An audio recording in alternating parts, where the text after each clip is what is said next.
Hey everyone, how's everyone doing? Let me know you can hear me okay. There's a lot of people here already. Let's see who's all here. Scroll all the way to the top. There's a lot of comments already coming in. Hi, Tea Sipping, Blue, Cassandra, One Pretty Beast, Lady, Venus, Tara. Let's see here. Who else is here? One Pretty Beast. I already said that. JK, how's it going? DK, Liberty Chic, Megan, Problematic Fave, DK, Blue. How's everyone doing? Tyler, Lindsay, Liana. How's everyone doing? Pebbles, Priya, hey. Hey everyone. Sierra, hey. Sandy, Shallow.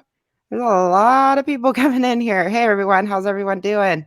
And Star Marisa, thank you so much for becoming a member. I appreciate that. Tyler, whoops, it's really moving fast, the chat. Tyler, do you have a Discord server yet? Just curious. No, I do not have a Discord server. I don't even know how to create one, but I can look into it if you guys are interested in that. Thank you so much for your super chat. I really appreciate that. Busty Onion, hey, Linda, Canis, Cobalt, Miss and Famous. Hey. So tonight, and anyone I'm missing, hello, everyone. There's a lot of people here already, 400 people in the chat. Yes, I can slow the chat down. There's probably I'm gonna put it on 30 seconds, and then if it's still too fast, just let me know, you guys, and I'll put it up to 60 seconds. Blue, thank you so much for becoming a member. I appreciate that. I'm doing good, Cassandra. How are you doing? Selena, Stacy, hey everyone coming in. I'm doing pretty good. I hope everyone's having a good weekend. So tonight we're going to be reacting to a video by Miss Trisha Paytas, titled "I'm a Manipulative Person." It's on her My Chemical Imbalance podcast. I have not watched this entire video. I've watched a little bit of it, and I thought what she was saying was really interesting, so I wanted to react to it with you guys. Yes, another Trisha video. Yep. Um, so we're going to be reacting to that. And then I wanted to play a little bit of her more recent one too, once we get into it, or once we get done with this one, because I watched her latest one and it's just interesting how she's acting. MK, Amy Army loves you. Hope you're having a good weekend yourself. Thank you so much for your super chat. I really appreciate that. And Lady Venus Tara, thank you so much for your super chat. I really appreciate that as well. Yeah. Is Rich Lux here? I see everybody saying Rich. Oh, here's Rich Lux. Hey, Rich, how are you? Trisha Paytas is at it again. Yeah, she's always at it, isn't she? Thank you for being here, Rich. Thank you for your super chat, too. I appreciate that. Appreciate it. So, yeah, that's what we're going to be doing tonight is just reacting to this video, and we'll just kind of go from there. Yeah, part 2 is almost done. I got a few finishing touches to put on it. I will probably be exporting it tomorrow sometime and trying to get it uploaded to YouTube. So as long as everything goes good, I don't have any issues actually uploading it to YouTube, because when I originally uploaded that video, I had so many issues getting it onto YouTube. But as long as everything goes good, it'll be reposted by Monday. So as long as everything goes good with it, because I've been editing all day today and it's almost done. So why was my Rich Lux message deleted? I don't know. Unless the chat moves fast and maybe it accidentally got hidden. I'm not sure. Or if you're saying certain words, YouTube might have hid it. I'm not sure. But I'm sure it wasn't done on purpose. Phoebes, thank you so much for your super chat. I appreciate that. Why was Rich message deleted? Why is everybody saying that? Was that not real? Was that not really Rich Lux that did the super chat? That's a fake Rich Lux. I've had fake Rich Luxes in my chat before. And I can't tell if it's the verified one or not when I'm on StreamYard. Well, whether or not it was Rich Lux, I appreciate the Rich Lux being here and the super chat. So but you can tell it's Rich because he'll have a verified check mark next to his name. But yeah, so we were duped. The real Rich Lux has been in my chat before, so yeah, I didn't even realize. 30 seconds is fine. Any slower, it'll be a pain in the ass to get a message out. Okay, cool. All right, awesome. Before we get into the video, I just want to say please do not send hate to anybody mentioned in this video, and all opinions are my own and opinions are not facts. And I'm also going to put a trigger warning on this video because the stuff that Trisha talks about, the stuff that I heard in this video already, it can be triggering to some people. So just kind of keep that in mind. I think she talks about suicide and stuff like that in this podcast. So if that's triggering to you, click out of the video and maybe you can catch the next live. So, but let's get started. Hey, Alabama, y'all. Hey, everybody else coming in. Let's get started. And I'm going to watch the chat while watching the video. Hopefully everything's going to go okay. If the chat goes too fast, just let me know, you guys, all right? And if you can't hear the video or if the video is freezing, please let me know that as well, okay? And yes, this live will stay up. Unless I have technical issues and have to edit it down, the live will be staying up, but I don't think we'll have any technical issues tonight. So, hey, Christina, how are you? So let's get started, you guys. Hey guys, welcome to another episode of My Chemical Imbalance, the podcast hosted by a very chemically imbalanced individual, self-aware of that, currently in treatment, not fully recovered, and the audience that likes to point out that this person is chemically imbalanced. Just not in the way they want them to be. Yeah, hi, wow, this is a doozy. I'll post the episode and read the comments for about 0.2 seconds before I'm like, okay, let me just, but I love it. I love the conversation. We're going through a hate arc here on YouTube right now. It happens when leaving a cult. Cult members get upset and they want to destroy your life. So, but we keep on. Okay, so she's referring to H3 as a cult. And she did the same thing, if I'm remembering correctly. I think she also said when she was a part of like the vlog squad, that was a cult as well. I don't know why she she says those kinds of things. It's really ridiculous. Missy, thank you so much for your super chat. Your research and work is amazing. I really appreciate that. Thank you so much. Honestly, I looked at the comments in this video and a lot of people were really offended by her like calling H3's fan base a cult. And I understand that because it's like, I don't understand why she has to paint like such an extreme picture and why she's blaming H3 so much, H3 and their fans, like so much because of how much heat she's under right now. The reason she's under so much heat right now is because there's a lot of things that she has done that a lot of people have problems with, and she really hasn't taken any proper accountability for any of it. And she just keeps blaming H3's fan base, which is ridiculous. And calling them a cult is just, that's an extreme. Fun chugging. I've been on YouTube now 15 years, so I don't foresee any change in that. Having said that, because leaving a cult can be very draining and exhausting for someone who's already mentally ill, to say this past couple weeks I haven't been right in the head would be an understatement. Try to get away and go to Vegas, try to distract myself doing music, all of those work. But at the end of the day, I am mentally ill. I am a borderline personality disorder. And therefore I do have to do my DVD classes very regularly. Again, I don't know. I think I just have a very combative, like I said, people they want to tell me I'm mentally ill, but then when I'm like, oh, I'm this, they say no, and then I'm lying, and then other mentally ill people will be like, you're ruining mental illness talk. Because here's the thing. Bad behavior, they say mental illness is an excuse for bad behavior. Bad behavior is part of mental illness. Sorry. A lot of stuff I'm going to talk about today is really, really... That's true. I mean, mental illness can create bad behavior in people, but Trisha, you use mental illness as an excuse for anything and everything you do, and you use it as a manipulation tactic to manipulate your audience into feeling bad for you so that they won't hold you accountable for your bad behavior. And mental illness isn't an excuse to do some of the things that you have done online. I mean, and how she lumps like borderlines into this category. If I had BPD, I'd be really it would just really make me mad because like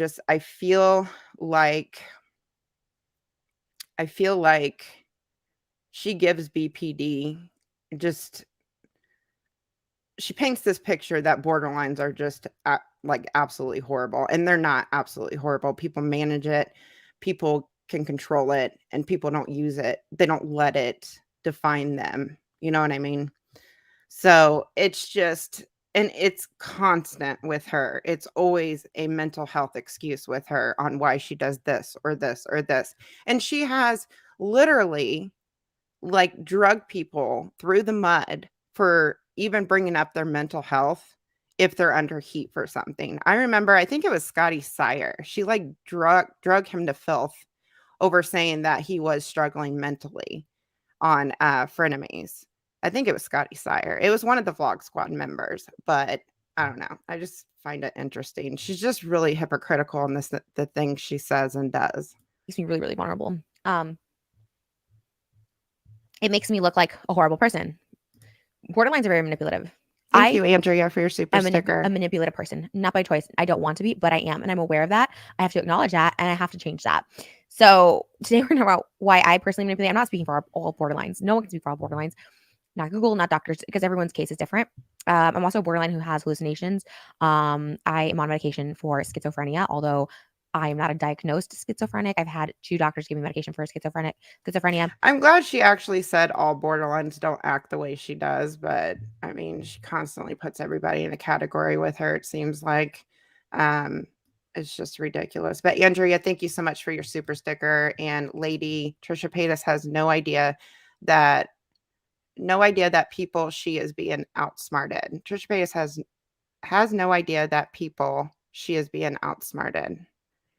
Thank you so much for your super chat. She's being outsmarted by people, or she's trying to outsmart people. I think she tries to outsmart her audience all the time. But she's still going with this schizophrenic thing. There was a clip that somebody posted. I seen it online today, and it was a session with that one therapist. I can't remember what her name is, but her and Jason were talking about like her therapy and stuff like that. And she was talking about how she would lie to her therapist. And it was actually on that TikTok account, Contradictions of Trish. But it was a longer clip that somebody had found and posted to YouTube yesterday, I believe it was. And it's really interesting the things that she says and talks about with the therapist.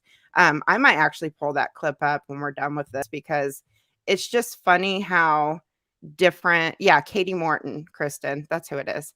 It's just funny how she talks so differently just a couple years ago about her childhood trauma, and just her life in general compared to today.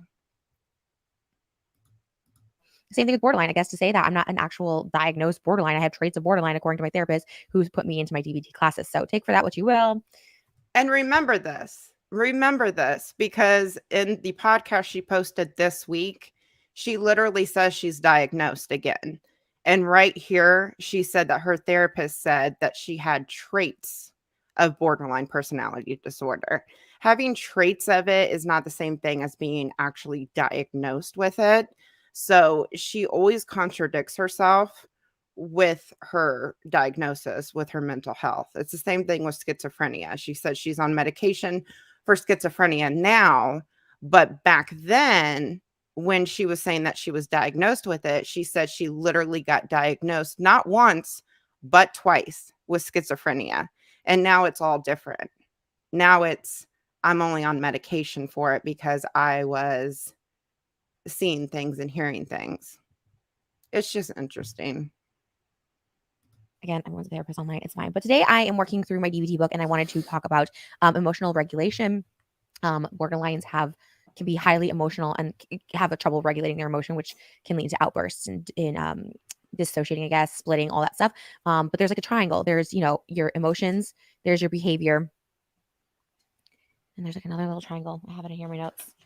Emotions, behaviors, and thoughts. And they all kind of trigger each other. And this is what I'm like learning today. So there's bad behaviors, and I have DBT cards that go with this too. And then obviously going through this and talking with the therapist is advice. Also, trigger warning. We're going to be talking about like self-harm.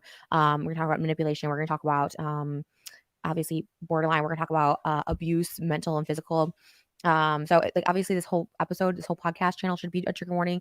You can buy a trigger warning by Sabo 2005, stream and download it on Spotify. Also, shout out to the sponsor of this video, Trishskin.com. If you guys are having any trouble with your skin, I had really bad acne, cystic acne for the longest time. Trish Skin cleared it up. It's my 7-piece skin system. So sponsored. Shout out Trishskin.com. Go pick up a package, clear your skin, Oh my and then we'll God. work on clearing the demons in your head. Isn't Trish Skin completely pulled off the website? I think it was pulled off the website when this was uploaded. It's just kind of funny. I mean, and she's having her own product. She's saying that's the sponsor of her video. That's her own product. I mean, come on. So yeah, so let's just go through it.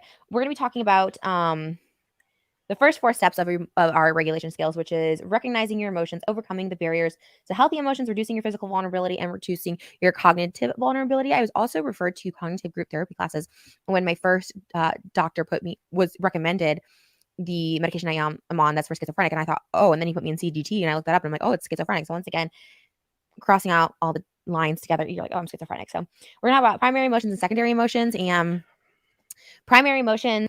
Okay, this just aggravates the hell out of me. Is like she keeps this whole thing with schizophrenia. She keeps talking about how they put her on medication for it because I mean she was caught in a lie. She was obviously caught in a lie. Now, whether or not she's on the medication, I can't tell you guys whether or not she's on this particular medication that she says she's on.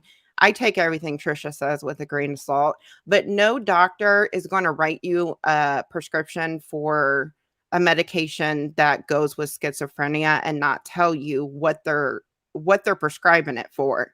So the way she spun it before, it was like, hey, you're schizophrenic, so we're putting you on this schizophrenic medication. Now she's spinning it like, oh, they put me on this medication and I thought, it's for schizophrenia. So I just automatically thought I was schizophrenic. That is just not how anything works when a doctor is prescribing you any type of medication. I've been on medications that treat different things myself, and not one time have they said, hey, I'm going to put you on this medication so you're diagnosed with this. Even though this medication is mainly used for this, they're going to tell you it's mainly used for this, but I am prescribing it to you to help with sleeping or to help with your depression or to, just various things. A doctor is going to explain that to you. So it blows my mind how she spends things and tries to make people tries to get out of the lies that she has told online. You know what I mean, you guys? And Kayla, thank you so much for your super chat. Thank you for all your hard work, new fan. I appreciate that. Thank you so much. Kelly, I despise the wig. This wig drives me crazy, and she has used it in so many videos, so many videos. It's just I can't stand this wig. It's getting on my nerves. It's funny. This is, by the way, this is from the book, the Dialectic Behavioral Therapy Skills Workbook. Looks like this. I do a lot of work on it. You can see it's like a workbook, so you can kind of fill in your things. I'm trying to show you, like, you can see there. I kind of fill it in. But yeah, so the primary feelings are the feelings you feel right away, and the secondary feelings are the feelings that come after. And there are a lot of secondary emotions, so you have to regulate those. So the example they show is Eric yelled at his sister because she did something that made him feel angry. His feeling of anger came on very quickly, but a little later he felt guilty about getting so angry with her. Anger was his primary emotion and guilt was his secondary emotion. And this particular, like, this is the craziest thing, right, about putting in work with your mental health, is you realize, like, when that's the example they give in a workbook, right? When I was in school, they give examples of work. I'm like, I can't relate to any of this. That was the example they gave, and I was like, that's exactly me to a T. I have anger, and then I have guilt almost immediately. I always regret almost immediately, and I have, which you'll see, most of my things to regulate my, like, feelings and stuff will be like disengaging. Like, disengaging is, I think, the biggest thing for borderlines in a relationship. It helps tremendously. Obviously, recognizing triggers is like the first thing. And once you can recognize it and tell someone to like stop so you don't get triggered. But as soon as you get triggered and you start having it in outbursts, like disengaging is the best thing. And like for your partner, for yourself, everything. So, but yeah, the anger is such a strong feeling. And it's a common theme throughout this book and a common theme that I hear just through classes and talking to other people. And it's just this like snap reaction. I guess it could be like an anger management thing. I just all borderlines that I've, conversed with and I've heard their stories. Like we all have anger as such a big primary emotion and then guilt right after. And that is the worst feeling where you just want to be so angry and get it all out.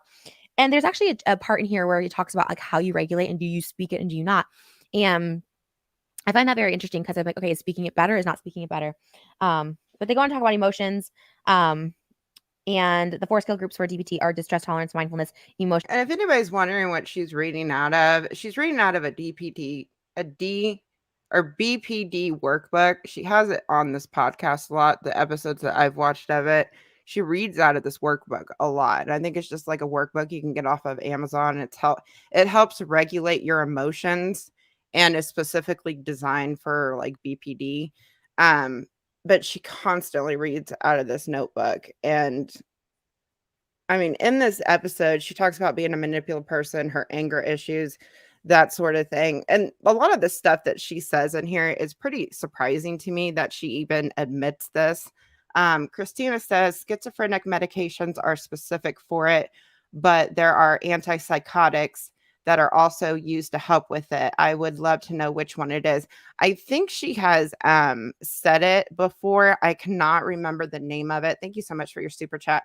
I can't remember the name of it. I do know it was one that was really it's one that has commercials and you see it on TV a lot, which I thought was kind of interesting that it was a medication that was specifically on TV. Lori says, I can't with this woman. I think I need to bow out, but I want to support Mysterious. Thank you so much, Lori. That is very generous. I really appreciate that. Yeah. I'm trying to think of that medication. If I think of it, I'll let you guys know. And thank you again, you guys. Regulation and interpersonal effectiveness. This is emotion regulation. Distress tolerance and mindfulness are also in the card pack. So if you guys ever want me to do that, let me know. Emotions serve many purposes: survive, remember people and situations, cope with situations in your daily life, communicate with others, avoid pain, and seek pleasure. Katie Morton is a therapist here on YouTube. She does a lot of videos. I think she has a new book all about trauma, if I'm not mistaken. But I saw that she did a tweet about trauma because a lot of people are like, oh, you haven't experienced trauma. And I should just pull up the exact tweet because I don't want to misquote her. But trauma is like anything funny. that has She's affected talking you. about Like Katie whether Morton. someone else views it as trauma doesn't really matter. I actually got to meet Katie Morton like not too long ago in my last relationship. And oh, that's so funny. she had so much insight into like, I didn't even know she mentioned this. I was literally just talking about that. And I think that video is private on her channel. I think it was uploaded on her channel with Jason and Katie. I would love to see the full episode because I've only seen like little clips out of that episode. my relationship, it never like aired. I think it's called Traumatized. She had such a good one. Sorry about this. I should have looked this up before. She has a lot of new videos. Oh no. Oh gosh. I won't be able to find it now. Maybe I saved it to my likes. Because I don't like a lot of things, but when I like something, I like something. Mm-hmm. Oh, come on, Trish. This is a great podcast, I know. I will be able to find it, but something along the lines that like if you've experienced something, Joel Osteen, dang. Why doesn't she ever edit her videos? I don't understand that. Like, there's so many of her videos that she's just sitting there doing nothing, and she could put like a jump cut in there.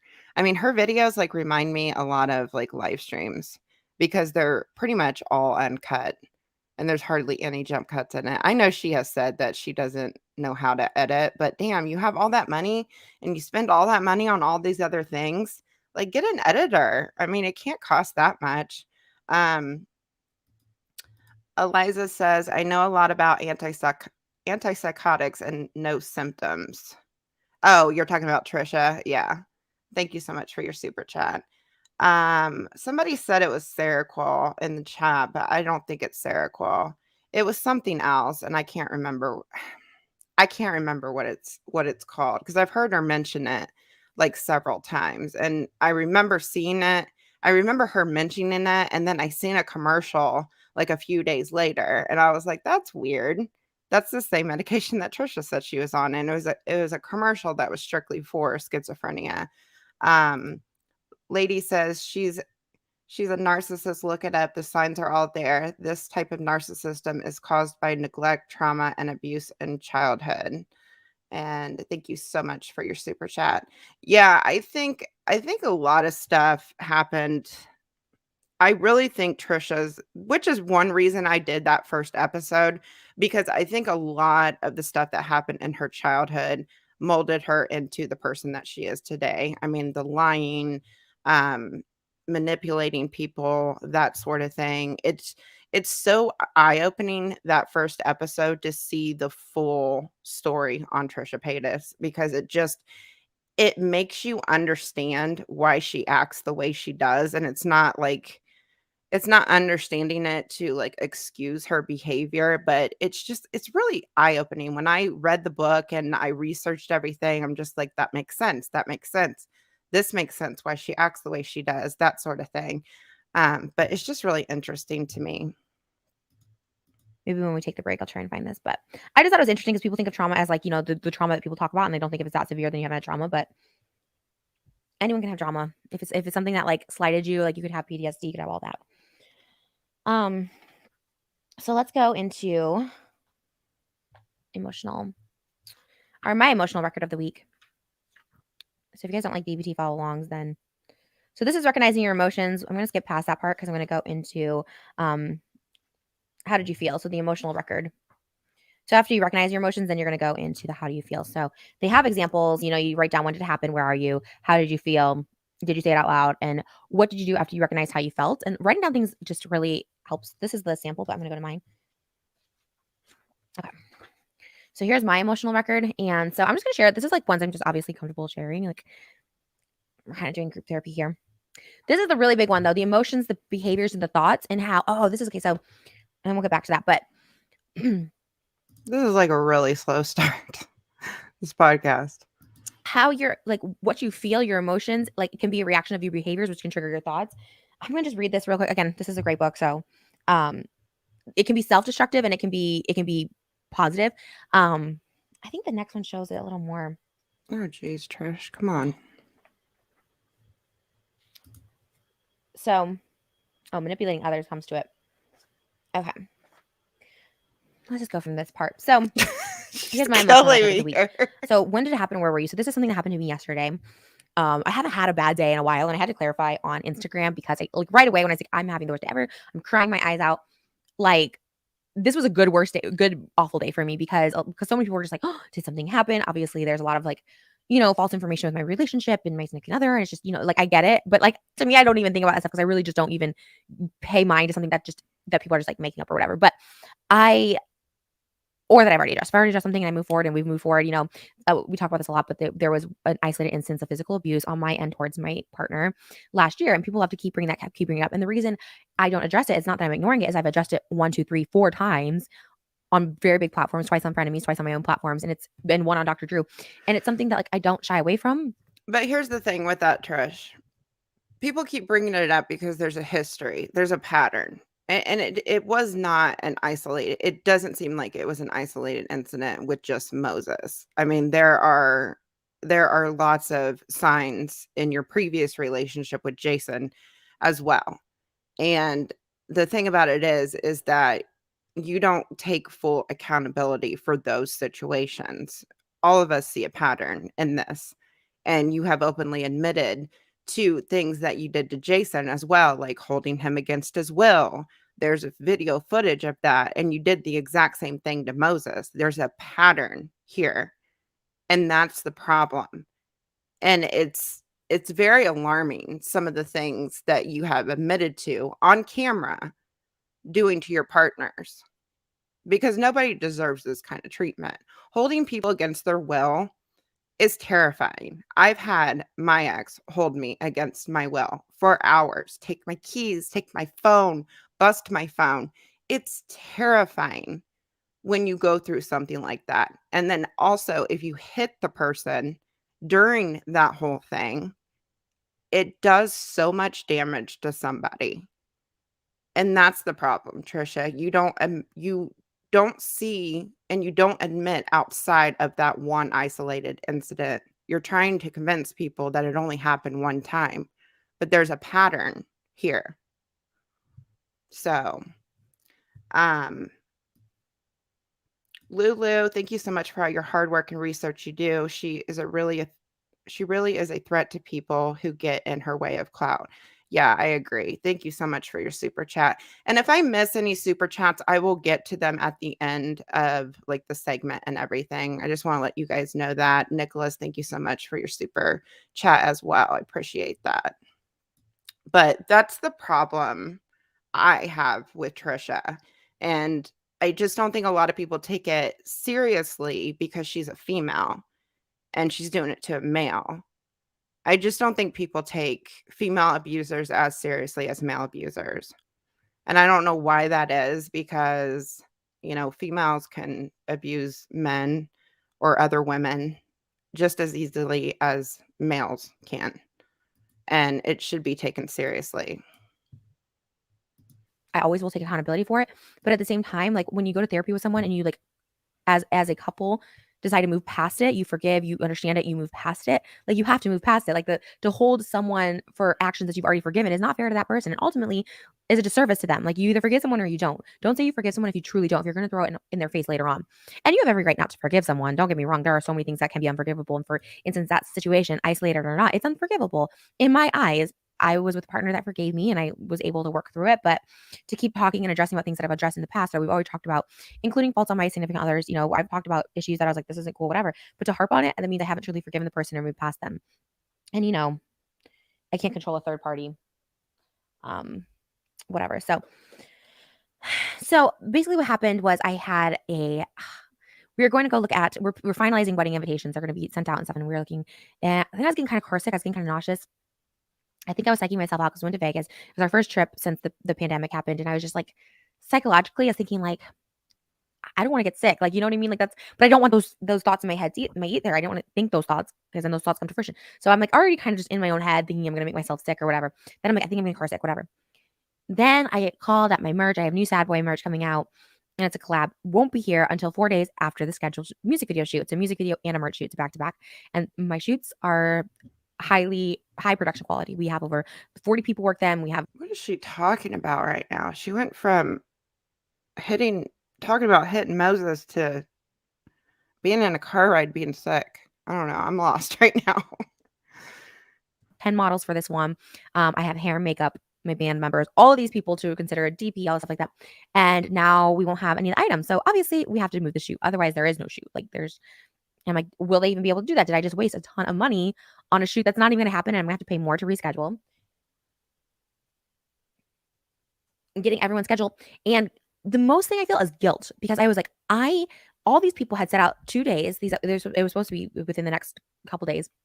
Now it's delayed, but like everyone had set aside days for that, maybe turned on work for those days to work on my shoot. And now I'm asking them to reschedule, which some people have other gigs lined up, I was just like, this is so disrespectful of someone's time. Like okay, so I'm getting ahead of myself. So how did you feel right in the moment? So right now I feel stressed. I feel guilty. And that was true because I was like, we had 3 of the shirts ready. So I was like, okay, do we just model 3 shirts? And I'm spending all this money to model. Oh my gosh. I'm thinking about like fast forwarding to where she talks about like the relationship stuff because she talks about some really surprising things in this thing. She's talking about a video shoot right now. 3 shirts? No, but we need the full enchilada. We have to show the full promotion that we're having.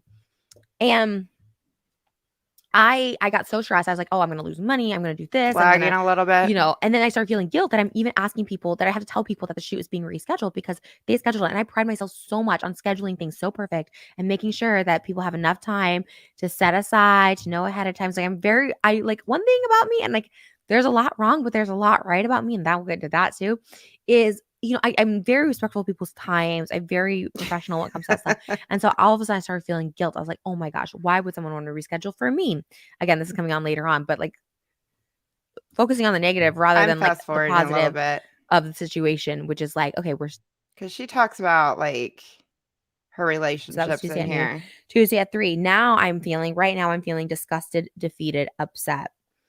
And then did you say it out loud? No. What did you do after I went to bed? Now, went to bed, gonna circle this 5,000 times, is the common success rate for me. Going to bed, sleeping it off. I don't know if it's resetting my brain or what, but it tends to work the best.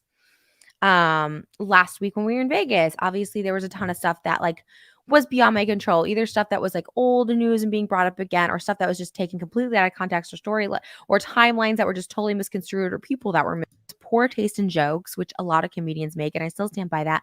But there was never victims. There was never anything that he was texting with people underage. Nothing. But he's now forever labeled. Like if you type that in, that comes up. So for people who don't want to delve into it or whatever, like I know he has no aspirations to be on Broadway, but if you want to be on Broadway or get a I movie, hope you guys don't that's mind I'm always going to be fast tied to forwarding his it. name. And that's not fair. I don't think that's fair. And I think like, and so anyways, that was happening in Vegas. And right at the moment I felt helpless and angry. So what did I do? I turned off my phone. Trying to People get not to taking ownership the of their good mistakes. I part. get so annoyed when people can't like own that they do something wrong, that there's something wrong with them or the situation they are, which is why I try and be as self-aware as I can. And I'm not always self-aware. I miss the mark. Nicholas says, we are not a cult. I have autism, ADHD, anxiety. We are not okay with you using your mental health as an excuse to your bad behavior. Exactly. And that's how most people feel about her. I mean, I know there is some bad hate that she gets. Trust me, I've seen it. But a lot of people just want her to be accountable and stop using every little thing as an excuse. Thank you, Nicholas. I appreciate that. And there were a couple other super chats I know I missed, and I will go back to those here in a little bit here, you guys, because they're not up on my screen anymore, but I will get to them. So many freaking times. And so I was feeling annoyed and crazy when other people like can't admit they did something wrong and it's all on me. And now all of a sudden I'm getting blamed for my sister's actions, Moses's actions, people I've co-hosted with before's actions, their parents' actions. Like I just keep getting blamed for it.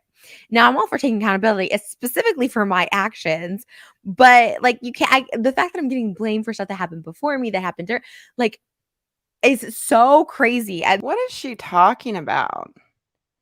I have not seen what is she talking about? The stuff that I have seen from people is stuff that she literally did.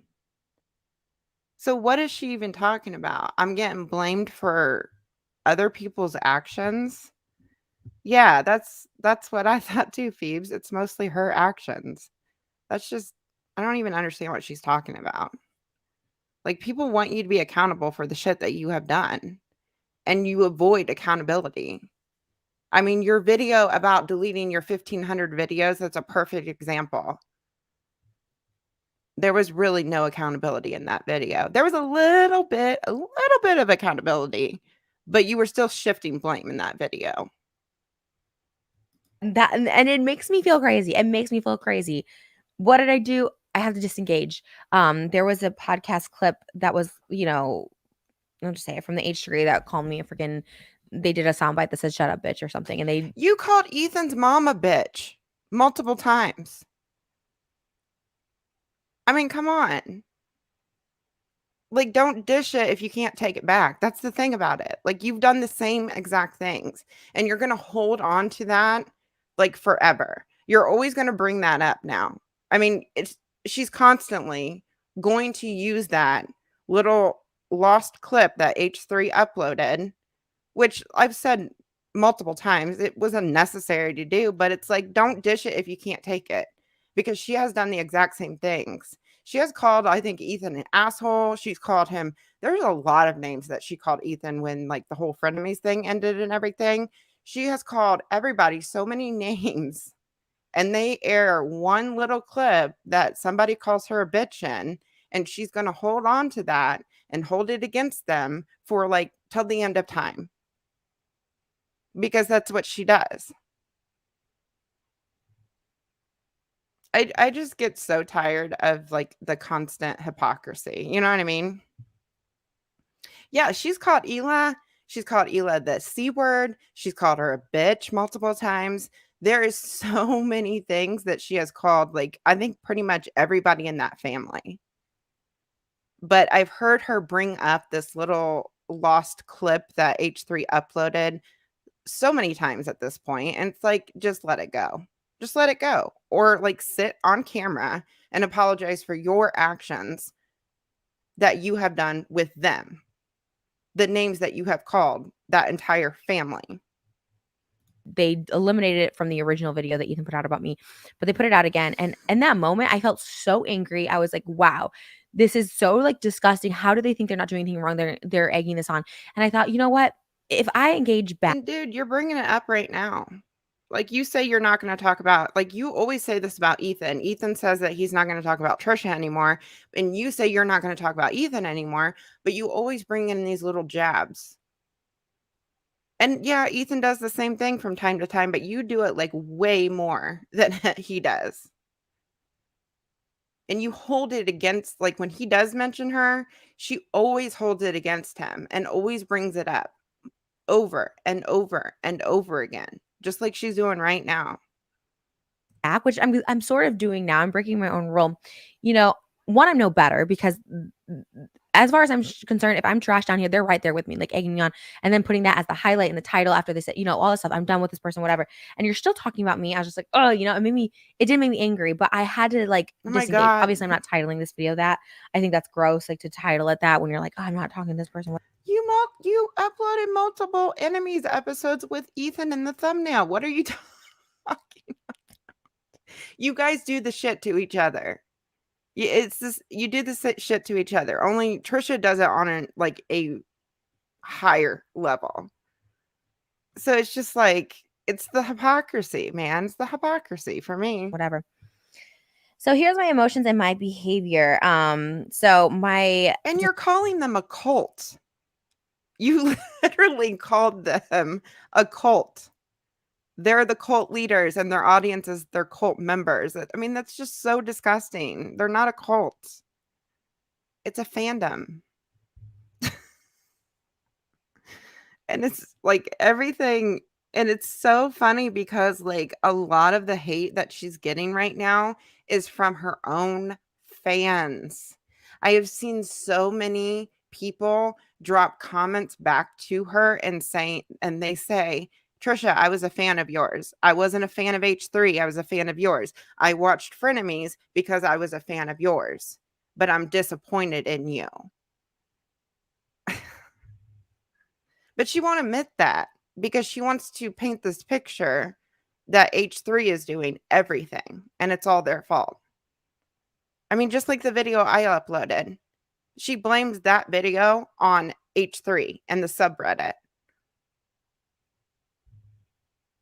distressing emotions are overeating and manipulating others. Oh, isn't Why that does crazy? she keep doing that? Why does she keep leaning to the side like that? She does that a lot. Lady says, no offense, but she's seriously a lost cause. I don't think she's ever going to take proper accountability for anything. And what Trisha really needs to do, and thank you, lady, what Trisha needs to do is to take proper accountability and actually take a break from the internet because she will not take a break. She thinks taking a break is like a few days. And then she'll come back and say, oh, I've been off the internet for a long time and, you know, all this bullshit. And she's, you know, she took like a 3-day break and that's it. What she needs to do is seriously take proper accountability for her actions and stop blaming it on mental health or other people or other creators or fandoms or subreddits. Take proper accountability and take a break and work on herself because she seriously has a problem with pathological lying and manipulating people. And at least in this episode, she does admit that she's a manipulative person, but it's like you really have a lot that you really need to like look and get help for. 24 hours. I don't even think it was 3 days. It was probably like 48 hours. But her breaks are not breaks at all. It's crazy. And like it took And me there's no way you can get proper help if you're still uploading videos, acting like nothing's wrong, and just trying to move on from things. You just can't.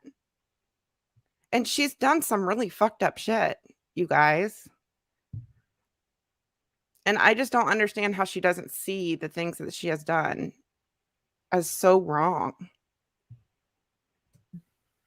I've been in DBT for consistently, no. For the past 2 years, yes. And you really do need to go to consistently. I need to go consistently, but I have been going more consistently now to really delve this home that like this is manipulative. There's there's a lot of things that I do that manipulates, and I have to like really now grasp it and own that like yes, I manipulate people. I don't mean to. It's not my intention. I'm not a bad person. I'm not doing it on purpose, but that's part of the illness. Oh, come Other on. ones were mutilate themselves, undereat, drink alcohol excessively, or use excessive drugs. I'm just a mess. I'm getting a pen all over myself. So the answer lies in emotion. Behaviors often do them repeatedly. Rewards reinforce the behaviors. Thoughts, emotions, and behaviors aren't always logical. Okay, here we go. Oh my gosh. For so many people, they just don't like when they see someone that has borderline or whatever their mental illnesses have bad behaviors because like that is poor representation of us. Maybe that's not you, but guess what? It's a lot of people, and it's not always logical. And how people react isn't logical. It's not textbook. People's brains aren't science. They aren't these DVD books. Um, this is But Trish, you constantly use borderline as an excuse for your behavior. And that's all you do. I mean, this podcast is just one big excuse. I mean, that's how I feel when I watch these episodes. It's just like making excuses for different things that she has done. And BPD is not an excuse to do like half of the things that have been done. I mean, you have a hard time admitting that you are a pathological liar. I mean, there's already several contradictions in this episode. And if we watch the newest episode, we will find some of those contradictions. You just can't tell the truth. I think Frenemies Room posted a clip. I think it was today or yesterday, and there's a clip of her like way back in the day, like early YouTube, of her saying how she watched Twilight, and she lies about the stupidest things. But there's a clip of her saying that she like watched the first one and the second one, and she wasn't going to watch the third one or some shit like that. But then on TikTok recently, like days recently, she has said that she has never watched Twilight and it was the first time seeing them. And it's like, why do you lie about stupid shit? Like, why do you lie about such stupid stuff? I mean, she lies about everything, and you don't know what is the truth with her because she cannot tell the complete truth about anything. okay. So this is an example of a woman who I feel bad. I want my husband to feel bad too. She suffered alone without anyone's help. No one paid attention to how she felt. And this is another one I'm just like, this is so spot on. And this is why I'm like, why can't I commit to these classes? Because going over these in group helps so freaking much. This is another thing because you're hearing, obviously, this book is telling you other people's experiences or if they're just made up stories. But so many people, when you go to these classes, and myself included, have these stories where you've suffered for so long and my entire childhood, I really do feel like it doesn't feel real to me because I don't know if I suppressed it. I don't know if I disassociated from. I don't know what it is, but like no one knew what I was going through. Right here, she's And saying, this is another confirmation of her saying nobody knew what I was going through.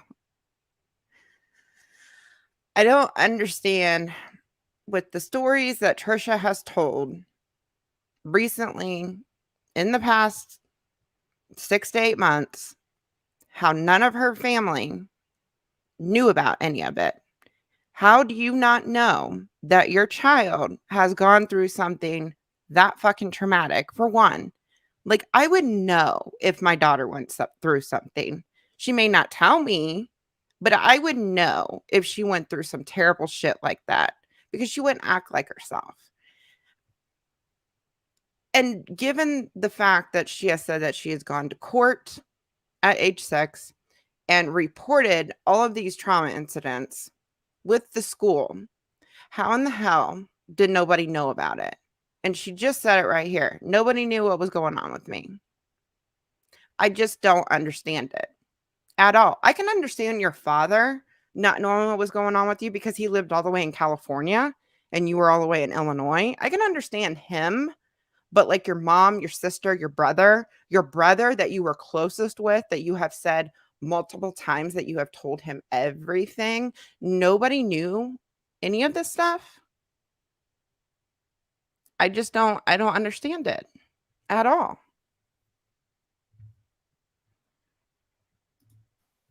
Even now, it's like now that people are listening to me and people are hearing me, obviously now there's this whole turn now of Trisha is a pathological liar and all this stuff like that, when I've been proven to be right. Even after I left frenemies and it was told, now I don't know if I believe anything she said. I mean, pathological liars don't lie about everything. I mean, they do tell the truth here and there. I mean, you do go off memories from time to time, and I feel like you were a lot more honest like in your earlier YouTube career, but now it's like it's so hard to see what is the real Trisha. Because now I do see you tell the truth a lot. I do see you tell the truth from time to time, and it matches up with the older stuff that you have talked about, especially when you're talking about your childhood. That's what I've noticed with her. She will tell the truth once in a while, but most of it is just it's not reality. Because I just don't think she knows how to tell the truth, like 100% the truth. And yeah, you have been right in certain situations, but you're still a pathological liar. You lie about so much. There's like so much footage online of Trisha contradicting herself. It's just insane to me. Ellie says that you have BPD and she's the least favorite person on YouTube. It hurts to watch her spread misinformation all the time. Yeah, and I'm sure she does spread. I don't know a whole lot about BPD, but I'm sure she does spread a lot of incorrect information about the mental illness. So I can understand why you guys would be really aggravated over it. And thank you so much for your super chat. I really appreciate that. And anybody, like I said, if I've missed you, we will get to you towards the end of the Even towards the end of this video, I promise. though my co-host at the time interviewed people on his other podcast, other people's stories had nothing to do with me, that corroborated with what I said, that have been proven to be true. There's some male stories that have nothing to do with me, that are like, oh, so but still, I don't know if I believe anything Trisha says now. It's like just people trying to discredit me, and that just it really does suck. It really does suck. But at the same time, again, something I can't control. Things are beyond my control. But going back to that, because it's just so hard to believe you. Because you've lied so much. I mean, don't lie. Like start being honest with the public. Start actually telling the truth. And then you will win people over if you start being more honest with yourself and the public. Just saying. people are listening to me now finally. Right when I was a kid, I was told I was a liar. I was told this, that, and the other. Oh, you wanted it, she did this, she was that, she's lying, she's making this up, right? And it is so funny how that follows me my whole life. And I, there is a difference between we already talked about this, pathological lying and just like not remembering, or like getting dates mixed up or getting timelines mixed up. And I talk so damn much, like It's more than dates and timelines, Trish. It's more than dates than and timelines. It's not like you're talking about something and you're like, "Oh, I was wearing jeans this day," and then the next story, I was wearing shorts.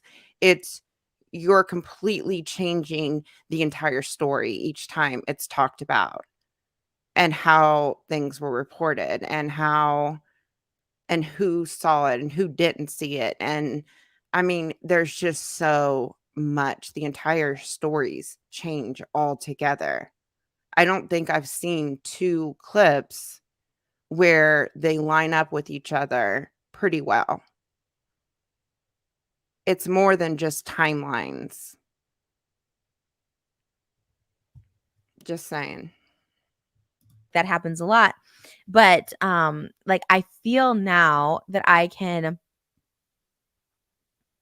almost trauma dump on you guys, and going with the positive rewards of that with this, or negative, I guess you could say, but now it's more the negative. But for so long, trolling, for Why instance, does she purposely making people do mad. you I was guys giving your notice that? Why does she keep doing that? Like, why does she keep, like, shifting her body to the side? She, like, literally keeps doing it. It's weird. rewarded with money. Then I started, just really exploring my mental illness, if I'm being honest, like thoughts that I think, and then putting them out there for the world. Some honest, some not. And then when I say honest, like some real honest emotions and some exaggerated. Again, not lying, but some exaggerated. And I exploited that. And some people have sympathy. Some people think I, do it to make people feel bad for me. Like we see a pattern. Trisha blows up, and then she goes back to being good. And then, What is she and doing? I'm not denying that as a pattern, it's something.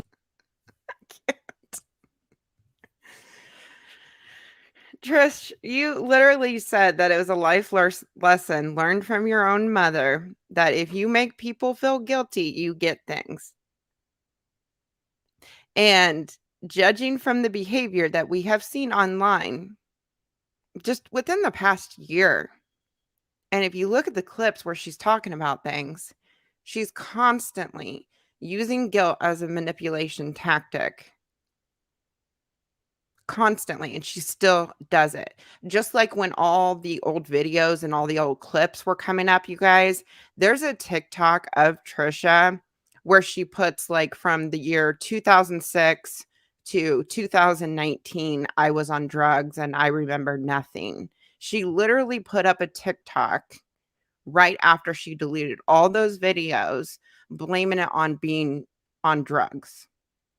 That is a manipulation tactic to make people feel guilty because of the old clips. And that is what she constantly does instead of taking accountability. And it's very, very frustrating. It's just so frustrating.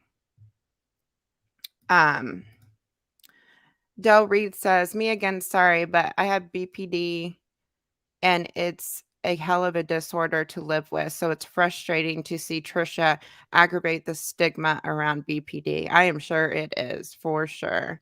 It's I can't even imagine, and all the other ones just disappeared. If I miss your super chat, I promise I will get to it. I can't even imagine just like having something that Trisha claims she has, and she has even said that she just has traits of it and has never been properly diagnosed with it, and hearing information that isn't accurate with the actual mental disorder because it's a guilt thing that she uses.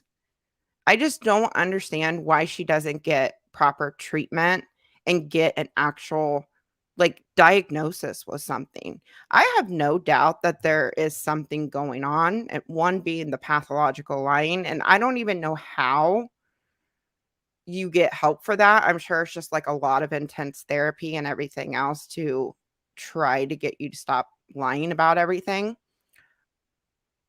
I just don't understand why she doesn't get proper help and proper diagnosis for what's going on with her. If she's in that much therapy as she claims, there is no way she hasn't been properly diagnosed with something. You know what I mean, you guys? Thing that I'm not conscious of. Again, you can call me a liar if you want. I'm truly not conscious of it. And I gotta, you know what, ultimately, because we're gonna talk about this later on too, like what you're saying and how you construct things. I gotta stop saying that too. Like, oh, you just think I'm like, at this point, I can't control what people think of me. Like, I really need to. It's because I was reading comments this morning on My Chemical Imbalance just to kind of get like maybe topic ideas. I was like, no, this is not working today. Let's just go to the DBT of the week. But yeah, I'm not consciously doing it, but that goes to the manipulation thing. And I'm like, oh, am I even subconsciously doing this because people are paying attention? This has worked for me in the past. Positive reinforcements. But now it's all negative. Right now, it's like, oh, I don't believe this and this. And because, I got things wrong, it's like liar, liar, liar, liar. It's crazy. And you get discredited. And that's Okay, Trish. Trish. It's more than you getting things wrong. It's more than just not properly researching something. I mean, there's a whole TikTok account dedicated to putting up videos of your contradictions. That's how much you contradict yourself. It's more than just getting something wrong, especially with the teacher. I get so tired of that being glossed over because accusing somebody of a crime that they never committed is so fucked up. And urging millions of people to look it up. That's like insane to me. Absolutely insane. I don't understand it. Sucks because I really have tried really hard, and not even with myself, but when I talk about other people, to be really, really accurate in talking. And if I'm not, I feel really guilty. Another reason I went on the FaZe Banks and Keemstar one because I was talking about FaZe. No, no. I get tired of her saying that too because she did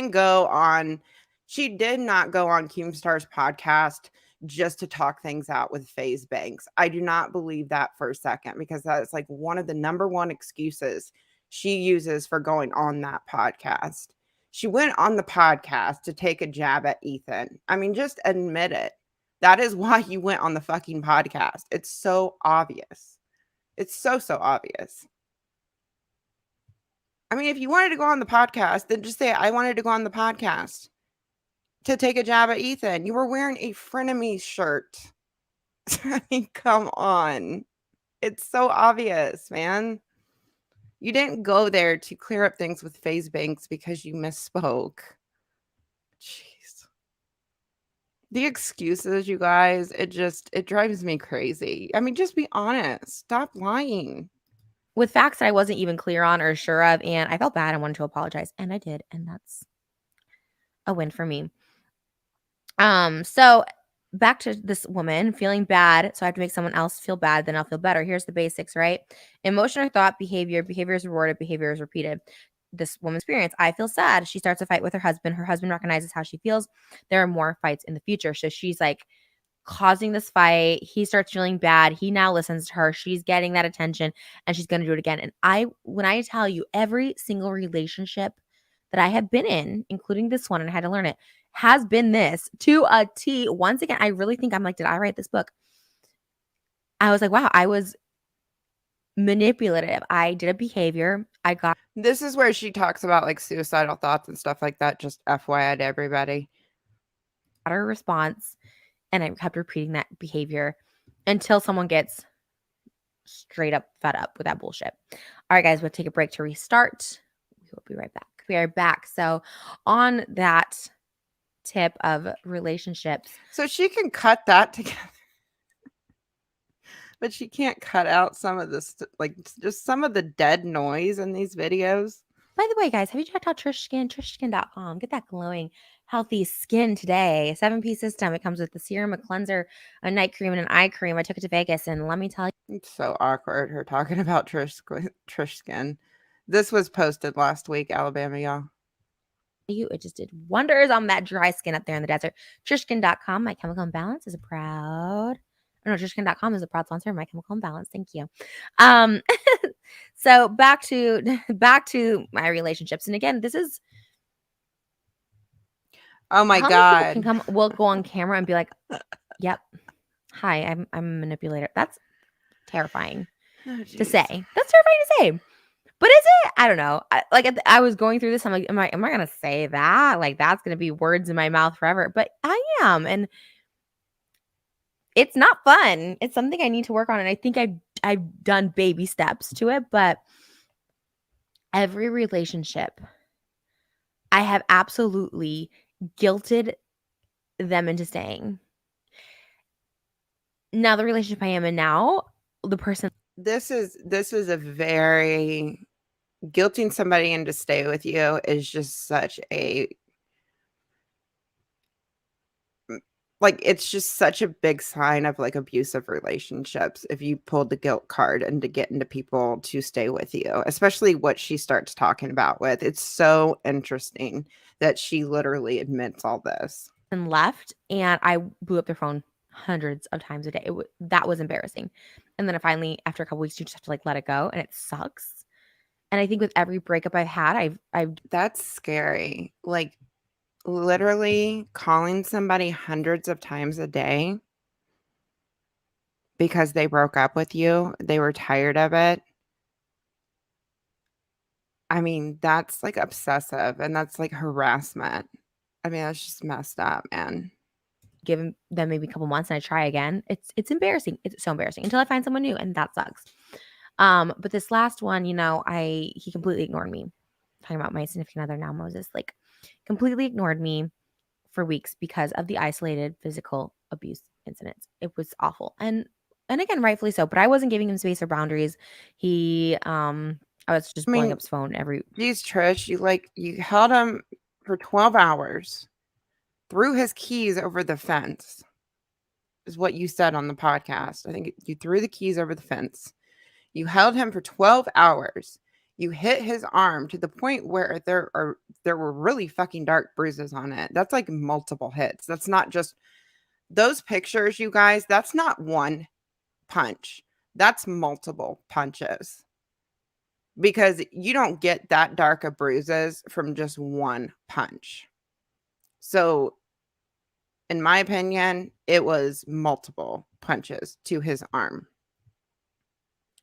And then when he doesn't want to talk to you, you blow up his phone for days. It's really, that's scary.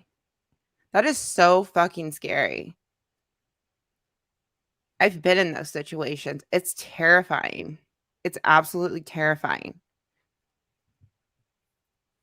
I mean, that's something that you really need to get help for because it's not normal. I mean, we've seen that before with you. Maybe not the physical part of it. There's nothing been leaked online about that in previous relationships, but there's a pattern here. There's a pattern, and it's very obvious. where I could. And yeah, that he came back on his own. I didn't have to guilt or anything. I've Hmm. definitely guilted him before that, like, oh, for my safety. And I had people show up to my house and it was really scary. And I did use that. It was scary, it's true, but I also did use that to kind of be like, come back or whatever.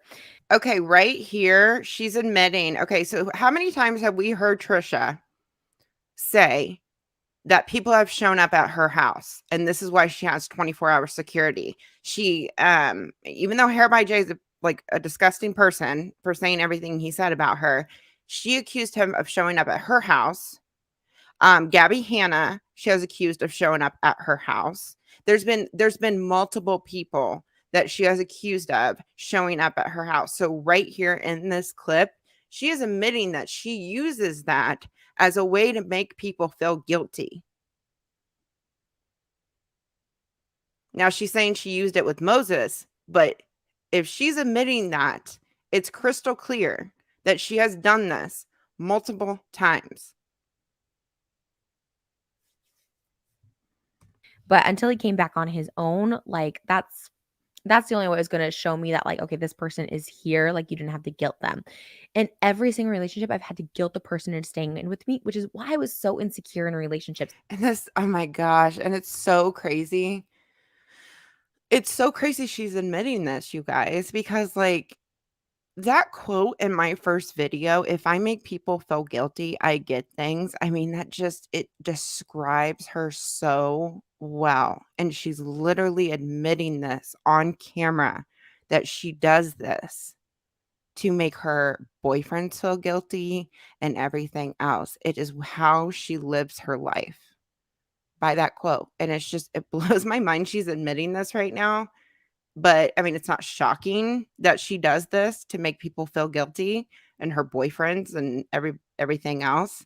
But it's just so interesting to me that she's admitting it on camera. Every relationship, even at the beginning, right? Like, I had to guilt them into being with me. And that's sad. That's also a very vulnerable. That's abusive, man. Like, it's just that is a huge sign of something really dark going on in that relationship. Seriously. I got made like I was in an 8-year relationship and it was bad, mental, physical abuse, and that was a manipulation tactic that was used so often was to make me feel guilty. I would get guilted when I would get hit. It's just such a common thing in relationships that have some form of abuse in them, whether it's all mental, whether it's physical and mental. Making your significant other feel guilty for things like she's describing is just it's just a really bad sign, Vulnerable thing that I have to admit to myself and I guess to the world. Um, and something that she needs to get, like, proper help for. and it didn't it wasn't until I didn't have to guilt someone to come back that I realized, okay, this person's coming back for me.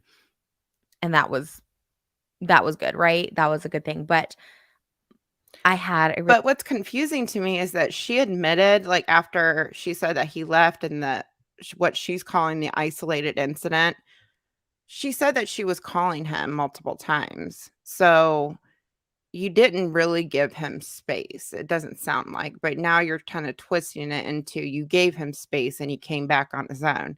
I just have a really hard time believing that maybe she called him the next day multiple times and then left him alone. I just have a hard time believing that, but relationship with Sean, who I guilted again. My guilting was threatening to kill myself. um, at the times okay, that I threatened it, this, you guys, this is so sorry. I just hit my mic. This is so fucked up. So fucked up. She literally just admitted that she threatened to kill herself with her old boyfriend. It was the guy that was before Jason. What's his name? I just forgot what she said. But that is so messed up to threaten suicide for somebody to come back. And that is, Sean, thank you guys. Mind blown right now. This is why I wanted to watch this episode, because she admits so much stuff in this part right here that I was like, my mouth was to the floor when I was listening to it. I was like, I'm not surprised she's done these things, but I'm shocked she's admitting these things right now. Zoe Bay says, we cannot forget. Did everyone forget what she did to Nick Advocado? Thank you so much, Zoe, for your super chat. No, I've looked into that situation a little bit, but yeah, she kind of she backstabbed him or like ignored him for a collab, that sort of thing. I think I think I had that on my list to add to the series. Thank you so much, Zoe, for your super chat. And Marissa, thank you so much for your super sticker. And I promise you guys, anybody I have missed, because I know I've missed super chats, I will go back and read them once we're done with this. But it's crazy to me that she's admitting this on camera. Yeah, no. Why did she post this? Yeah, it's shocking to me. I mean, it's great. She's admitting that she is doing this fucked up shit.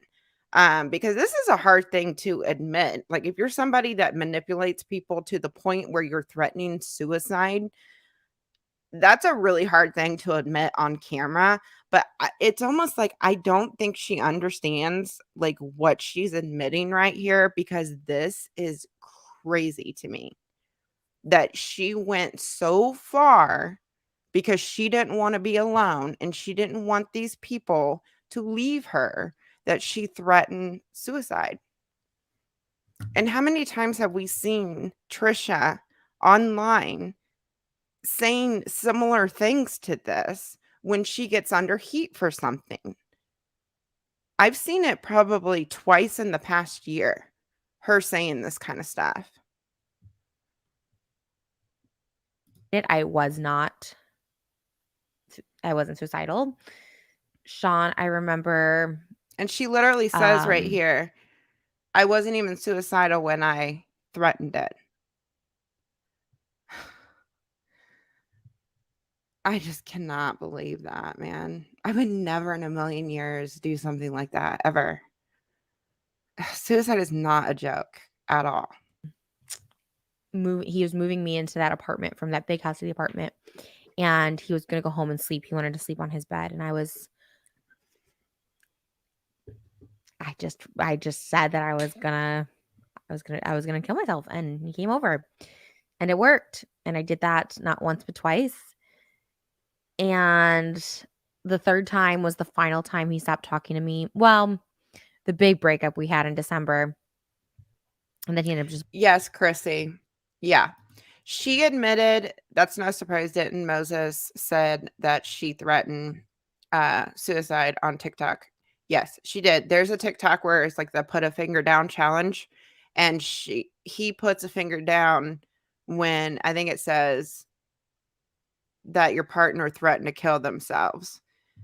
So yes, Moses admitted that in a TikTok put a finger down thing.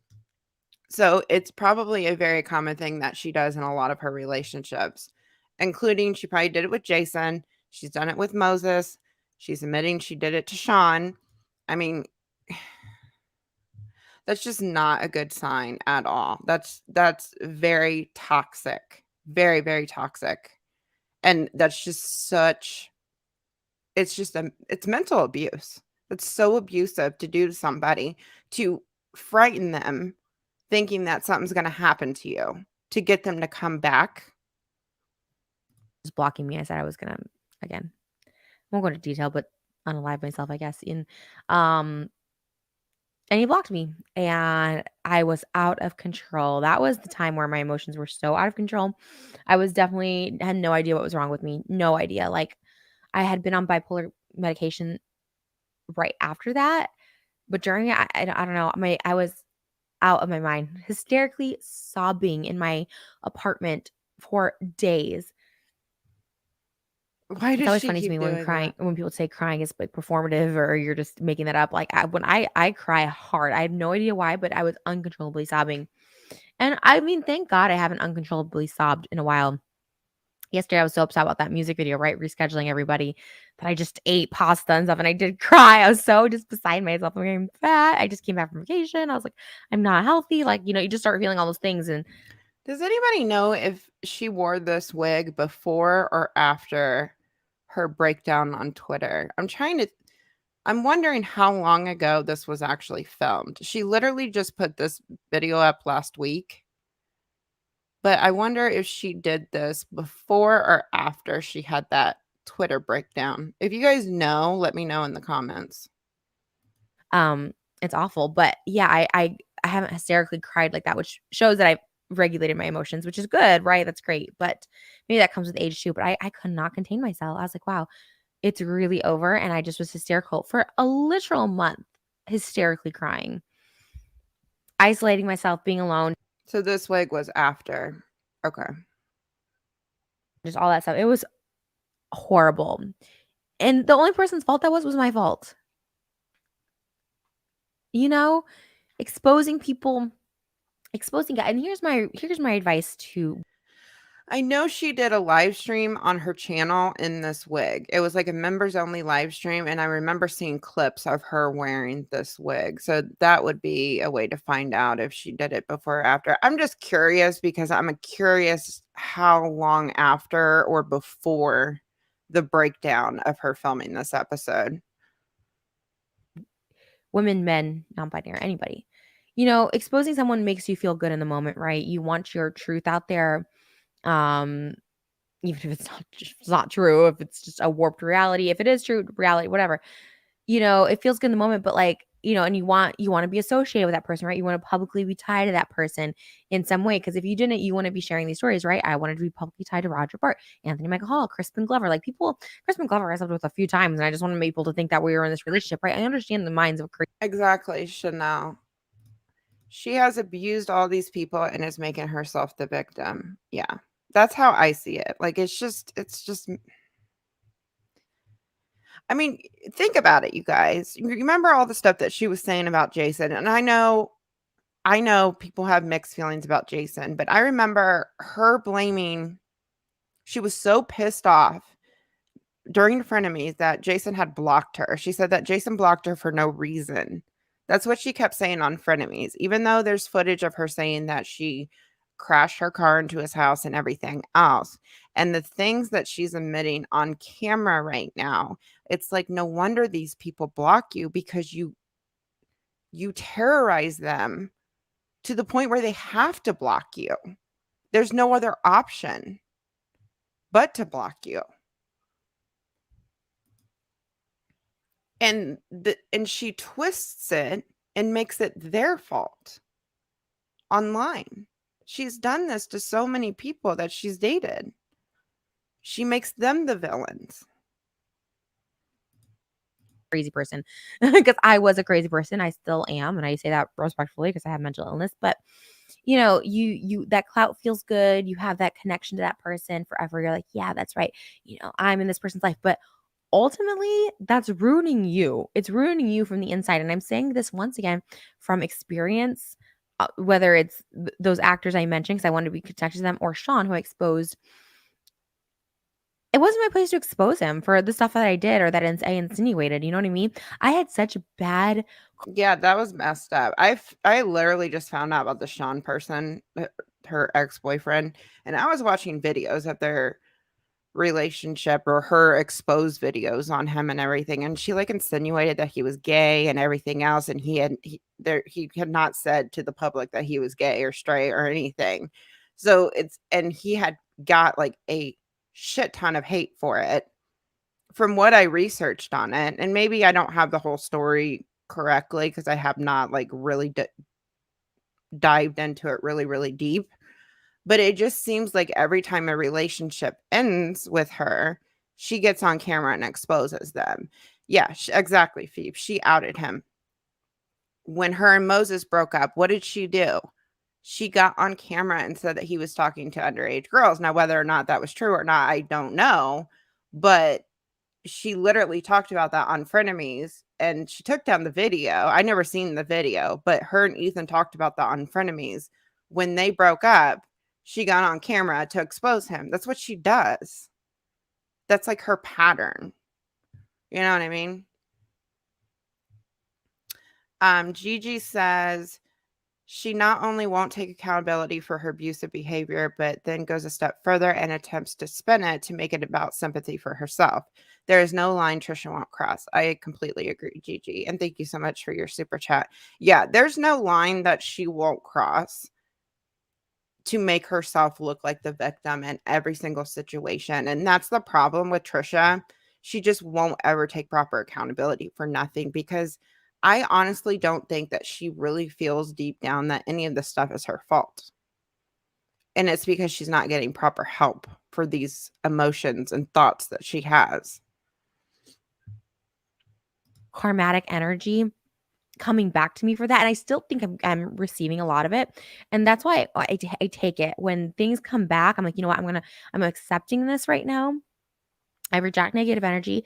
I'm accepting this, but I'm not going to let it define me. I'm going to keep moving forward. This is something in my past, and I will accept that, but I'm going to move forward. And that is a little more of a spiritual thing more than a technique. But McCartney says that relationship was fake, fake, fake. Which relationship? The one with Sean? I've heard people say that relationship was fake, but I mean, she was really crying when they broke up, like really hard. Are you talking about Moses? I don't think the relationship with Moses is real. They have no chemistry with each other whatsoever. Emotional rewards that reinforce self-destructive behaviors are important to understand. Two types of self-destructive behaviors that people with overwhelming emotions borderline, often engage in are self-mutilation and manipulating others. So if you're not doing self-harm to yourself, which self-harm is so funny, not funny, but such an interesting concept to me. And reading this, I was like, oh, this makes sense. I've never been a cutter. Thank God. I've interacted with fans that have cut themselves, and it's Just to answer one of the comments, anytime Trisha does anything, you get online and do a live about it, talk about patterns. What does that say about you? I don't talk about her every move. Like, if you look at other channels, they talk about her every single move. I don't talk about her every single move. I mean, if she does a live stream, I don't talk about it. If she does a members only live stream, you're not going to get a video from me. I talk about the more serious things that I think should be talked about. I'm never going to be a creator that uploads videos on somebody's every single move. I'm going to talk about the more serious things that I think should be talked about. But outside of that, I'm not going to do her every single move and nitpick every single little thing. You know what I mean, you guys? I thought this video was a really good video to react to because of the things that she was saying in it. And it's just really interesting. Now, my other live streams, there were so many updates coming in on Trisha because I had literally just posted part 2. And there was so much information coming out that I didn't even know existed. So I thought it was very important to update everybody on it because it went with what I was talking about on my channel. But outside of that, if her and Moses do something really minor, I'm not going to upload a video about it. You know what I mean?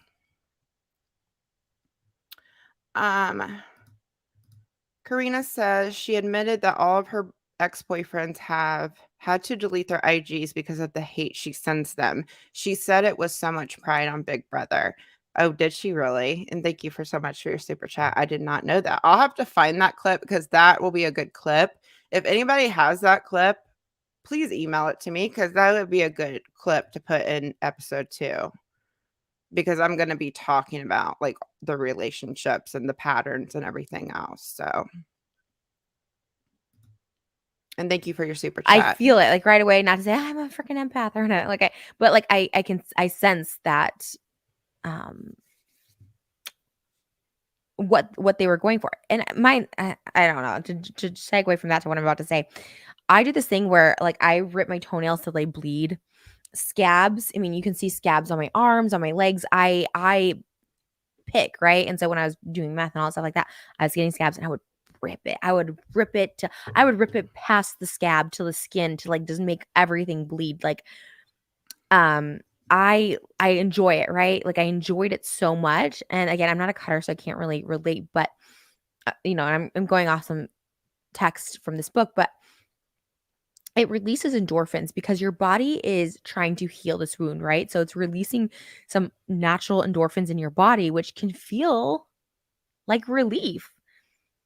And it's awful. It's, ripping my toenails off till they bleed is a little different than obviously trying to unalive yourself. When I was doing it, I was never trying to do that. I was literally trying to hurt so bad that I would feel good. But again, if you look at my scars, I mean, you probably can't tell now, it's all like things, but if you look at my scars on me, like, oh, here's one too. I have some gnarly ones. I would do it in places obviously that I knew weren't gonna like damage me long term, right? But I'm still addicted to it. I'm still addicted to it. And when I saw that that's your body's reaction to release endorphins, that made sense. So it goes on to there, but manipulating others. Here's a big one. Remember, no one likes to be manipulated. Nobody. Yeah, so she's talking about self-harm, I guess. I mean, my sister like picks at her fingers and to the point where it bleeds, but it's more of a nervous habit with her to pick those sort of things. But I don't know. I've never really heard her talking about this being a problem. Nobody likes that feeling, but you meet a nice person and they're going to want to cater to making you feel better. And yes, KF. Yes. Yeah, I'll put the suicide hotline in the description box since we're discussing it. For sure. For sure. And if any of the mods have the info, go ahead and drop it in the chat for everybody since this is a heavy topic.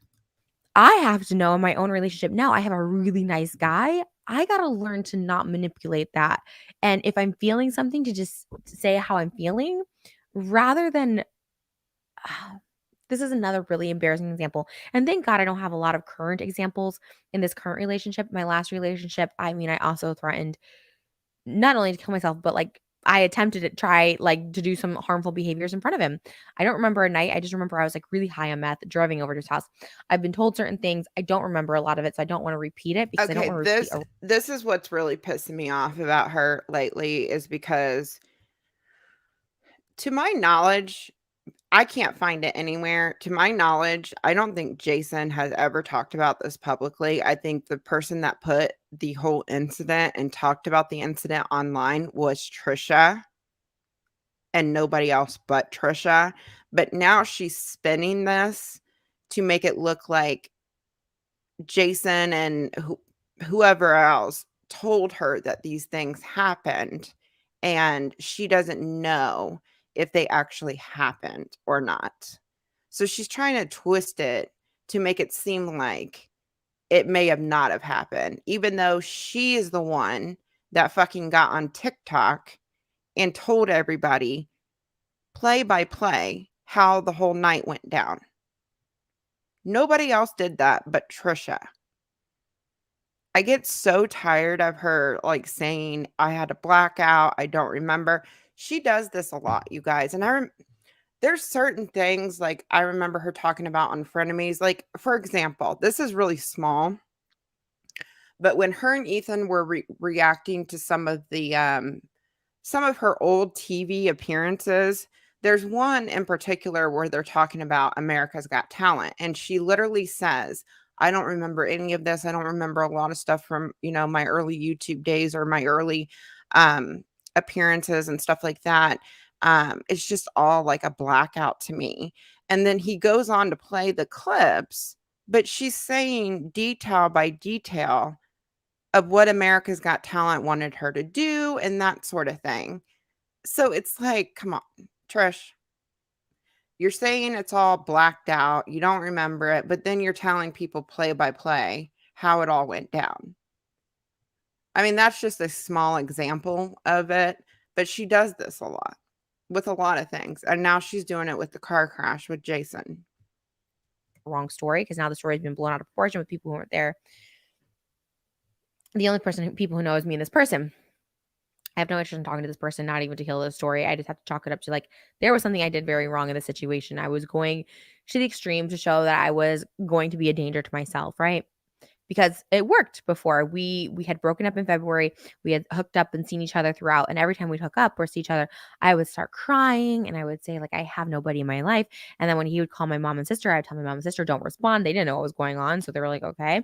And I ran out his street naked. I tried to run in front of cars, like just because you know what? It would work. And he would stay with me. I remember Easter Sunday after we broke up.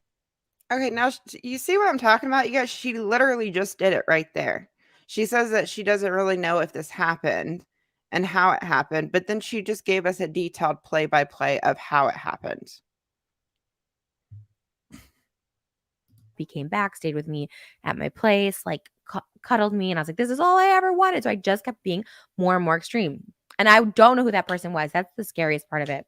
I was on heavy drugs, but not an excuse because I knew what I was doing. In a sense, again, not that was manipulation, obviously. Now I do recognize my manipulative behavior at times and I have to stop it. And maybe it's less severe now, thank God, because I did learn like him coming back on his own, caring about me on his own is the only way I'm going to actually feel secure in a relationship. This person actually loves me.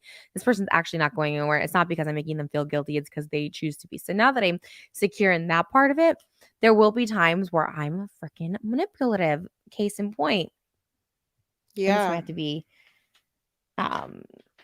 broken up into another section, but we and I'm laughing because again, it's I to admit this is this will always be out there. But at this point, people think I'm just so crazy and off the wall. It's like, I'm just gonna just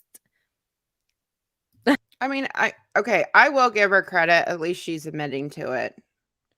I mean, at least she is being somewhat honest in this video. You know what I mean?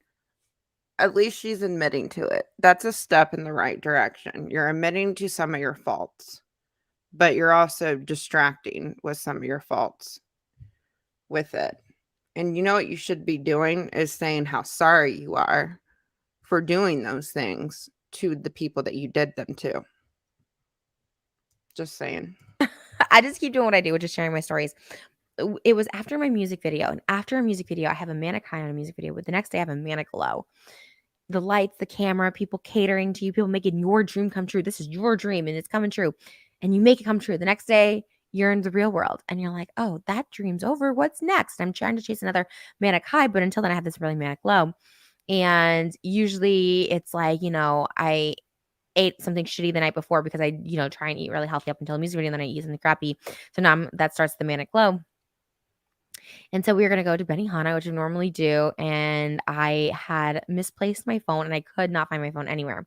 So then Moses goes to look for my phone and he finds everything. If he sees something one time, he'll know where it is. Even if he doesn't know where something is, like my mom lost her ring and we had no idea where it was. And he's like, just look in your purse, having no idea. But like the fact that maybe that could be a possibility she takes in her purse, it was there. He knows where everything is always. And that is why I love him so much, like one of many reasons, but he literally finds everything and cool, right? And he couldn't find my phone. And I was like, well, I need my phone for Benihana. Like, I got to have TikTok. I got to vlog this. Like, I need my phone. And he's like, well, we should just go. And I was like, and I, This what she says here is really interesting. I just wanted to read this. Zoe says cutting is to exchange emotional pain for physical pain. The emotional pain is so overwhelming you want it to be over and you want to release and it distracts. That makes sense. That makes sense. And thank you for your super chat. That makes total sense why people do that. It's a way to get rid of the emotional pain. And I did put the suicide helpline in the description box for anyone that needs it. maybe this is a disassociation. I don't know. I'm really not sure. Or a manipulation. You tell me, manipulation or dissociation, because I know comments love to be therapists. So please. And maybe it's something I need to talk about in therapy. And in fact, I should probably write this down. Benihana. I think with his kids, I seen somebody say weren't his kids threatened. Jason's kids, overall the hate, they were getting a lot of hate during like the whole thing going on with David Dobrik and stuff like that. And there was speculation whether or not during that night where she drove her car over to his house, whether or not his kids were in the house. I don't think anybody actually knows whether or not Jason's kids were there during the time. I don't think they were, just because of how the story is told, but I don't know that for a fact. I all of a sudden just got into my car, like ran in my car. I said, I have to go right now. I slept first. I was taking a nap and then he was going to go out and get something. I think he had to get like eye drops because it was after the water shoot and his eyes were really dry. And so then I'm like, I ran out with him at the same time. I'm like, I'm going to go too. I'm going to go get food. And he's like, but you have a phone. And I didn't have my phone. I didn't know where the phone was. This is the honest truth. Didn't know where my phone was. So I'm like, I don't care. I'm leaving. I'm going to my mom and sister's. He's like, well, I'm going to call your mom and sister to let them know you're coming over. It's like, don't do that because I didn't want to go there. I didn't want them to think we were having a fight because this is something so stupid. So I went down to Starbucks, whatever, I don't even know if I did a video or maybe I just sat in the parking lot. And like immediately, right, have the anger for no reason and then guilt. I'm just like sitting in the parking lot. And then I thought, like, I'm going to my mom and sister's and just stay there for a few hours. But then I'm like, he's going to call, right? That's something. He's going to call. So I'm like already thinking of all of this, right? The manipulation. This is manipulation, I think. I'm already thinking all this. He's going to call them and they're going to think we have a fight. And then I don't want to think that we're having issues because we're not. We actually are really good. So then I was like, let me just run home and just look real quick for my phone again while he was gone. And then I could at least take my phone and just wait to see if he calls to check up on me. So I come home. I actually remembered where the phone was because I did something where I took a key and put the key back and then the phone was there. And I was like, I did it, grabbed it right away. Got in my car and left because I was like, at least I have my phone now. I can be entertained for hours, right? While he worries about me. And I did this and luckily I was able to apologize and come home quickly and not have him worry because I was like, that is so messed up, man. I played that whole story so you guys could hear what she was actually saying. So she lost her phone and got her phone back, but purposely did not respond to Moses so that he would worry about her because he didn't find her phone when she wanted her phone. That's fucked up to me. I mean, this is small compared to the other things that she was talking about, but that just shows how much she tries to guilt people and make people worry about her over the smallest fucking things.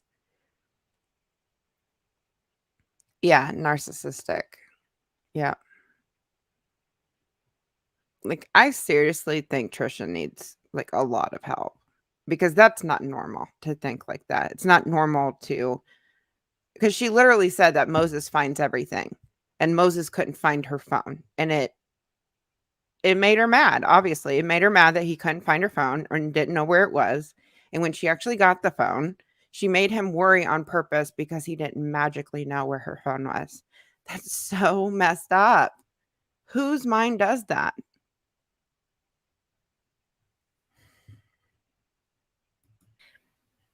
I'm like, this is some messed up shit. Like, I have a phone because he's not texting me or calling me, right? Because he doesn't think I have my phone.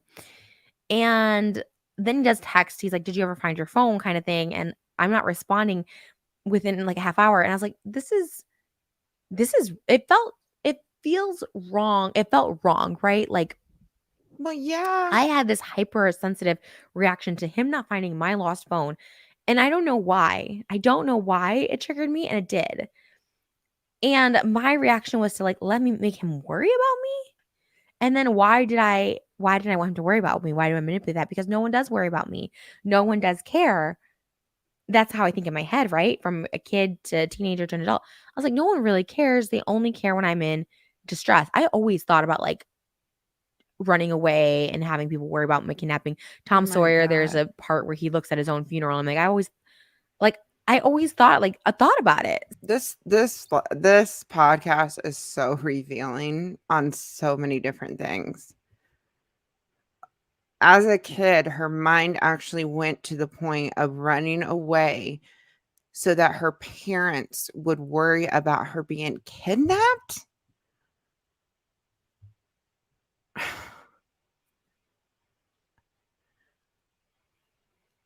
I mean, I don't like, her parents gave her everything she wanted. I mean, it's in her book.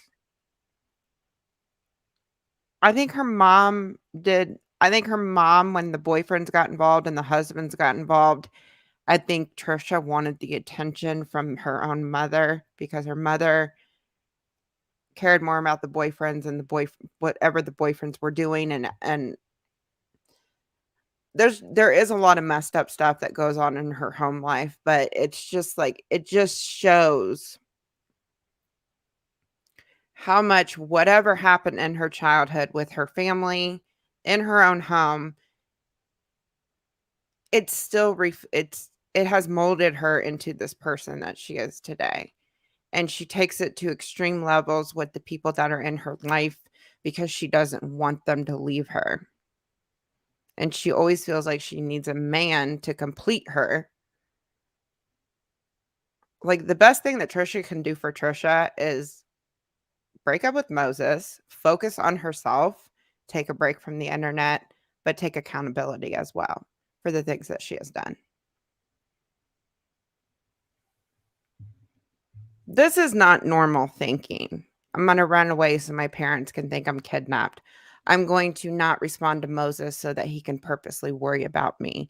And she's thinking that nobody actually cares about her, which isn't true. That's not true.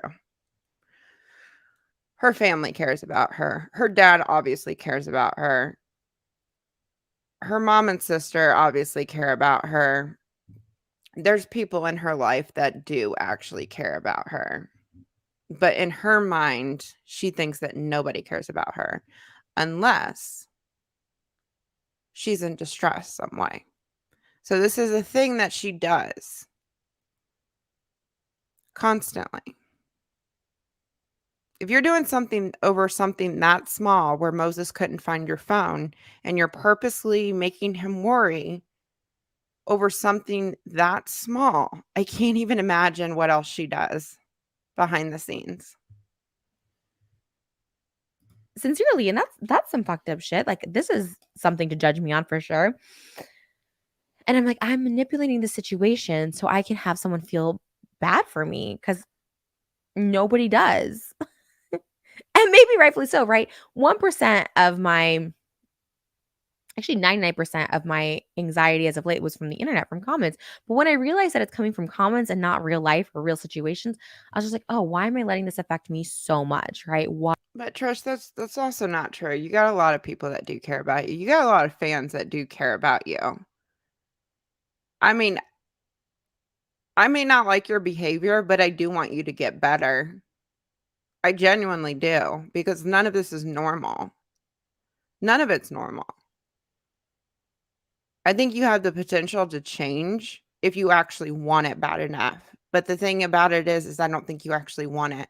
You don't want to put in the work and actually take proper accountability and be honest with yourself and your audience and get better, because this is just going to be a never ending cycle until you just have nothing left. It's all going to be destroyed because you're not taking the steps to get better. That's the problem. Yeah, I seen someone say that Ethan and Hila cared about her. I think they got really close to the point where they did care about her. Once they got over some of the bad shit and everything else, like in the earlier episodes, I think they did genuinely care about her. And she does this thing where she self-destructs and destroys everything around her. And I think she does it so that they can't do it first. I don't know. Why? And maybe she does it first so that she can blame them and not have to take responsibility for her own actions. I don't know. It's so odd the way she thinks about things. Because 99% of people on the internet don't care about me. I'm going to now put that in my real life to people who actually care about me and be like, let me see that you care about me. But that's not true, Trisha. I mean, like, there's a lot of people that care about you. And if you really look at the comments and look through the really vile ones, look past those, there are people that genuinely just want accountability from you. And in my videos that I made on her, I even said, like, if you truly care about her, stop feeding into her delusions. And I meant when I said that, because it's not helping her. It's never going to help her if you feed into the lies and delusions that she puts online. It's not going to help her, because she's going to continue with this cycle because she thinks she can get away with it. And I say that out of concern and care. You know what I mean, you guys? Because nobody cares about me right now. I was looking for someone to care about me because it felt like no one did. Fucked up. Um, so reducing your physical vulnerability to overwhelming emotions. They have the food, the overeating, and undereating. I do the overeating, obviously not good. Drugs and alcohol. Um, Hey, Daniel, how are you? I didn't see Daniel E. Carroll was here. How are you? This is abuse. Yeah, it's not normal behavior.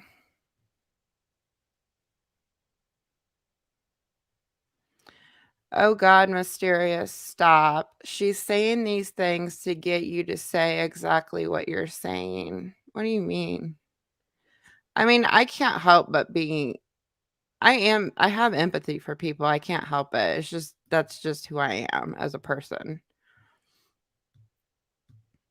But I don't like her behavior one bit. I think she needs serious help because she's going to end up hurting somebody very severely. Trust me, her behavior pisses me off like a great deal.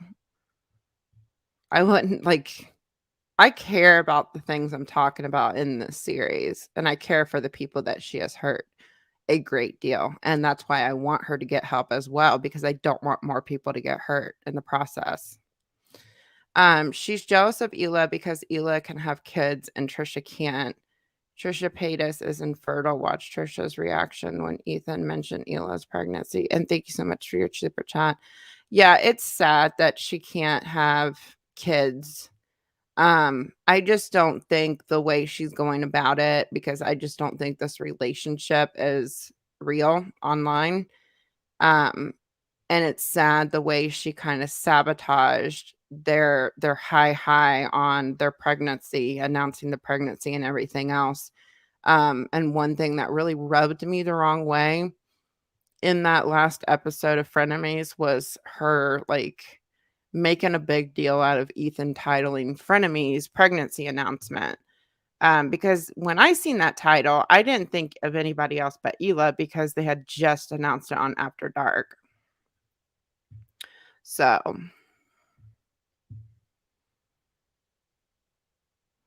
that's what that meant. You're falling for it. I'm not falling for anything. Trust me, you guys. Like she just needs help. Like that's the thing about her. She needs help.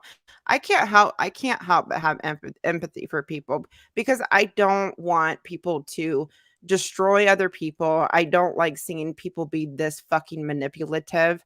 And nobody can actually get better if you don't push them in the right direction to hopefully make those changes. Me being downright vile and cruel and ripping her apart as a person is just stooping to her level and some of her fans' level because they just want her to continue on with what she's doing. And I just don't think that accomplishes anything. I just don't. And she does have to want it for sure.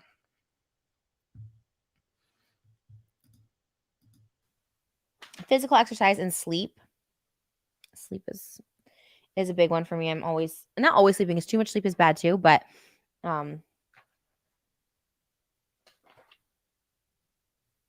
oh, sleep, right. Here we go. For those of you who have trouble sleeping, don't exercise or eat a heavy meal before going to sleep. Avoid napping during the day because it will make you less tired at night. And only use your bed for sleeping and sexual activity. This is what it says. This way, your body will associate your bed with sleep and not with activity. And then a regular pattern of sleeping. So going to sleep the same time at night and the same time in the morning. So those are the ones I highlighted. There's a bunch more on here. Page 169 of Guide to Sleep Hygiene. Honestly, those have helped so much because like if you have anxiety and you don't want to take sleeping pills, like I'm really against sleeping pills. They just kind of mess with me. This They video's kind of get me only high and like not a I good way. gotta speed this up, you Those do guys. wonders. Not eating a heavy meal before bed. Obviously, eat some dinner. I really try not to eat a heavy meal or eat it early, like 5 o'clock. Napping. It's probably if it freezes a lot, let me know. But I gotta speed it up because this video has like 13 more minutes on it, and I wanted to watch a little bit of her other one. Lately has thrown me so out of whack. And I was taking naps. And again, to disengage and take a nap is different than obviously just napping throughout the day. It warps me. I don't know what it is, but it can warp me, especially if I'm not on a trigger. Sorry, I keep freaking make it on here. If it doesn't trigger me and I'm taking a nap, like somehow it like kind of makes me more groggy. And then only using your bed for sleeping, etc. Absolutely. Like I do not bring my computer in there anymore because then you do have this association with like for me right now social media and like getting hate on it. I was just like, oh man, like I don't want that tied in with my sleeping. Like that's not a good synergy. And then going to bed at the same time at night in the morning, it really, really does wonders. And those are the ones I've highlighted. Okay, she talks way too fast on 1.5. Observing yourself without judging. It's not wrong to admit that some of your behaviors need to be changed. And this is where we'll wrap it up because we have reducing your cognitive vulnerability. And how to release. We'll end with that. So that way we end on something positive. But, you know, you have to see your bad behavior in order to change it or at least manage it or control it within reason. I don't think overnight I'm going to be able to control my manipulation if I'm a manipulative person. She just said it right there. Hold on. I got to replay that. She literally just said it right there. Hang on. I got to slow it down a little bit.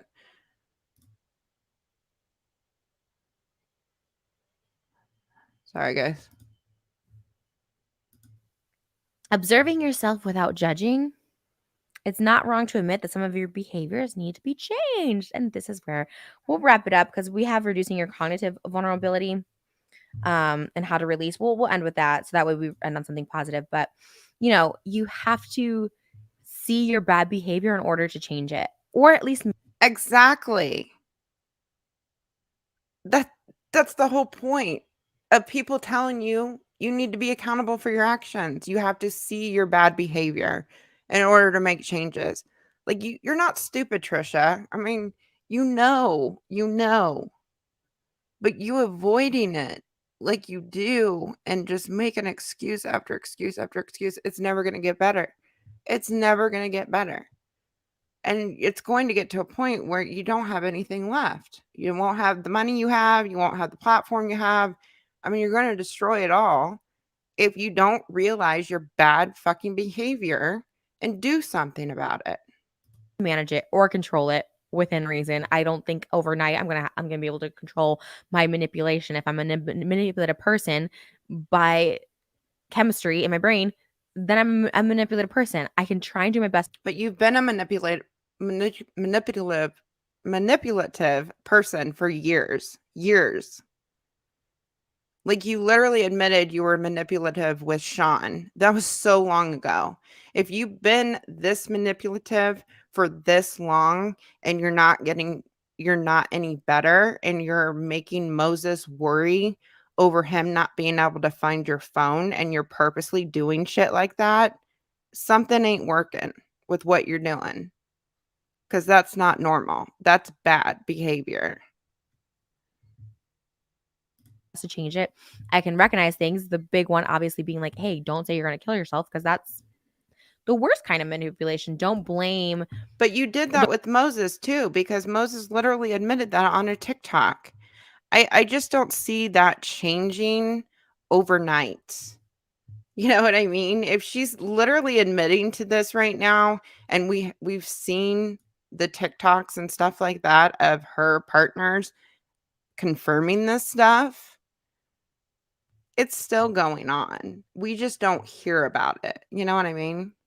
And if she's making Moses worry over something that minor, the phone, there's a lot bigger things happening behind the scenes. There's just no way. Abusive relationships with like mental and physical abuse, these are red flags that happens in all of them. Don't put someone else this pressure. Don't say, oh, this person did this because of you. And I think it's really wrong to do, because ultimately when someone takes their own life, it's their choice. And ultimately, and to blame it on someone else, I think it's really, really shitty. And I look back at, and we'll talk about frenemies when we did talk about that, like blaming, if someone says they can push someone that's mentally ill over to the edge of suicide, but blaming someone's death on someone else is really, really fucked up. It's just like blaming miscarriage on someone. Like, to even put that out there, to put it on someone, is a really messed up thing, when in reality, like that. But you did the same thing to Gabby Hanna, Trish. And there's literally tweets out there saying stuff about Jesse. You've done the same shit to other people.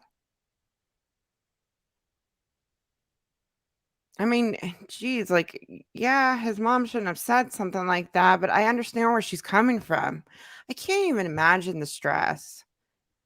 The stress since Frenemies ended that Hila has been going through. And it's not just from Trisha, but a majority of it came from the whole thing that happened online. I mean, I get it to a certain extent. I don't agree with it, but damn, you've done the exact same thing to other people. And while we're kind of on that topic, one thing I wanted to tell you guys, because I found this really odd. You know how Trish constantly says, do not lump me with Gabby Hanna. Do not compare me to her. She like blamed the last episode of Frenemies because she was triggered because Ethan wanted to talk about Gabby Hanna. That was one of the reasons that she was in a bad mood that day and everything else. But she goes and films I think it was a 9-minute video on her Trish Talks channel, dressed up and acting like Gabby Hanna. I mean, come on.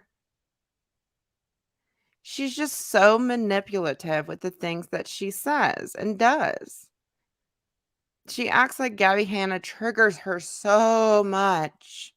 But then she goes and dresses like her and acts like her in a skit for her Trish Talks channel. That makes absolutely no sense. That person has nothing to do with what happened. Like, unless you like held a gun to someone's head and you actually killed them, then okay, yes. But to blame someone for someone else's actions or someone else's, like, when something else could be wrong, it's just, I don't know. Sorry, I don't know. It's getting me a little like worked up. I know someone who took his own life, and like I blamed myself, even though like it is kind of narcissistic of me to think like it was because of me. It's absolutely not because of me, but I thought that, and someone had told me, they're like, oh well, this and this, like these last emails to him. But at the end of the day, like, and look, like I know he had issues. He had told me he was taking his life for this, and this reason, and I guess because like he had said that for so long to me, like I also didn't take it seriously, and that's the other thing. You should take everything seriously. But I mean, I get some people don't like Gabby Hanna, but like I just don't feel I should have to when I make a comment about something, because this is the stuff I see. I see this. Like she has said, don't compare me to Gabby Hanna. Don't lump me in the same category as her, don't talk about her. I mean, she has done so much stuff to manipulate people with the whole Gabby Hanna situation. I'm not going to follow up every single time I comment on Gabby like that she's a horrible person too. Yeah, Gabby has made some mistakes. Like I feel like we just need to be able to talk about people to talk about people. I hate having to constantly back up what I'm saying with, oh, this person has made mistakes too. Like, just saying. But, you know, if whenever I wrote notes before whenever I thought I was going to end my life, I would write a note and say this is like no one's fault, because even in time of distress and dissociation, I still wanted no one to feel blame. Ironic, because when I'm manipulating people and I want people to feel sorry and I say when I kill myself, like I want them to feel bad, but ultimately in the moment of when there's times when I did do it, which just seems out of my mind, and I still wrote a letter, which also seems out of character for me. I just didn't want anyone to be blamed for it, because ultimately it was my decision. But, you know, and that's the thing. Some people, sometimes they mean it, sometimes they don't. But I guess that's why if you actually were serious in that situation and you did go through with actually killing yourself, do you imagine the guilt that that person would have felt on a level? It's just suicide is not a joke, and it's not a joke to be it's not a manipulation tactic to make somebody feel guilty when you're not even serious with what you're saying. That's so messed up. People struggle so much with shit like that and follow through with it. And for you to do that is just so messed up to me. they should take everything seriously. But if you're using it as a form of manipulation, that's some fucked up shit. You need Yeah, it help. I need is. help. She literally just said it. If you're using it as manipulation, you probably need help. Take your own advice, man. So, reducing your cognitive vulnerability, instead of saying, I'm an idiot, jerk, moron, I can't do anything right, I'm a failure, I'm incompetent, no one is ever going to love me, I'm unlovable, there's something wrong with me, I'm going to be alone forever, I'm broken, no one cares about me, people always hurt me, honestly, people always leave me. These are all me. Wow, okay, cool. um, Obviously, you can change. Is there any more? So, this is your coping thoughts. Mistakes happen, nobody's perfect, the situation won't last forever. I've already pulled through many other painful experiences. I've survived. This too shall pass. My feelings are like a wave that comes and goes. My feelings make me uncomfortable right now, but I can accept them. I'm not in danger right now. I can think different thoughts if I want to, which you absolutely can. My thoughts don't control my life. I do. Absolutely. I can be anxious and still deal with the situation. I'm strong enough to handle with what's happening to me right now. This is an opportunity for me to learn to cope with my fears. I can ride this out and not let it get to me. I can take all the time I need right now to let go and relax. I've survived other situations like this before, and I'll survive this one too. My anxiety, fear, sadness won't kill me. It just doesn't feel good right now. These are just my Oh, is that what she's doing, Dr. Tana? She moves away from the microphone to belch. Is she belching when she does that? She's done it so many times. It's weird. feelings, and eventually they'll go away. It's okay to feel sad, anxious, afraid sometimes. Again, my thoughts don't control me. My life, I do. I can think different thoughts if I want to. I'm not in danger right now. So what? The situation sucks, but it's only temporary. I'm strong and I can deal with this. You need evidence that supports your self-criticism versus evidence that you're a good person. The evidence that only bad things happen to you versus evidence that good things happen to you. Evidence that no one cares about you versus evidence that people do care about you. Evidence that you never do anything right versus everything in your past successes. Evidence that the current situation is awful versus evidence that it's not as bad as you think. Evidence for the bad versus evidence for the good, and writing this out. And this is exactly where I'm at in life right now. You know, I do think that I'm like, wow, I will never get help. Like I'm always gonna be like I'm getting worse and worse. This is getting worse and worse. No, I've come leaps and bounds from teenager, adult, for me 3 years ago. I've grown so much. You know, I was like, everyone hates me. More I go out in public, 20 people love me. I'm sorry. I think Trisha is worse today than she was like in her younger YouTube career. I mean, just saying. I mean, when she did her like trolling videos, I mean, it was so obvious when she was fucking trolling the internet because she would play this really, really dumb blonde character. But I do feel like Trisha had a problem with pathological lying early in her YouTube. And she did make some fucked up videos back then as well. But I feel like she was a lot more honest. And I feel like now her lies and manipulations have gotten on a very dangerous level over the past probably 5 years or so. It's just gotten progressively worse. But I feel like she was a lot more honest early on than she is now. I haven't met one hater in real life. You know, it's really no one cares about me. Oh, well, I'm pretty lucky that I have a family, a mom, dad, sister, brother that stays by me, my fiance stays by me. Like, not everybody gets that. And like, Trish, like, realize that. And all the stuff you put them through, you know what I mean? Like, it's crazy. Bad things always happen. Good things happen to me too. A lot of good things. So that kind of ends that. But I wanted to say one more thing. We can go to, there's increasing your positive. I mean, she obviously knows. Like deep down, she obviously knows. I mean, she's reading it out of a book right now, but I mean, she knows. Emotions, but I haven't got to that. But oh yeah, the big picture. Well, that's a different thing too. But looking in the big picture in general, you know, obviously it's not comparing your problems to someone else's, but I had someone in my life who was a big part of my life as a child. It was someone my dad worked really close with, and Driving me crazy. Her like, I usually don't get annoyed with like little things in videos at all, but her like leaning to the side the way she is, I just don't understand what she's doing. was a big part of our life. When I came up to see my dad, he passed away from COVID, and I have this is the first person I know that passed away directly from COVID. And it really hit. Obviously, it really hit hard, and I hadn't spoken to him or seen him in a long time, but it did hit hard. I felt, you know, awful for his family that we were close with. And it does show bigger picture things where I'm like, especially yesterday, where of course you're going to spiral and like sometimes you won't think about these things, but I'm like, you know what? I have like health. My family has health right now. Like we have life. Like there is, death will always do that, obviously, in someone's life, but there is a bigger picture. And if it's not death, there's a bigger picture that like, hey, you have your health. Hey, you can walk. Hey, you can do this. And I think that's a big thing. So emotion diffusion and thought diffusion, and that's letting them flow away. And then we'll wrap it up here. You know, ultimately visualizing, closing your eyes and visualizing. I'm not like Hello Leash. If I talk about Trisha for like a continuous year, week to week, then call me Hello Leash. Please do that.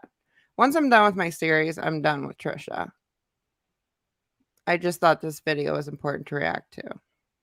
Things passing. It can be water, it can be clouds, it can be anything. And rewind a little bit because I kind of explained that earlier. If you compare me to another, like a tea channel or something like that, I don't nitpick every single little thing about people. I'm making a series on it. I'm doing updates on it, and then I'm going to move on to something else.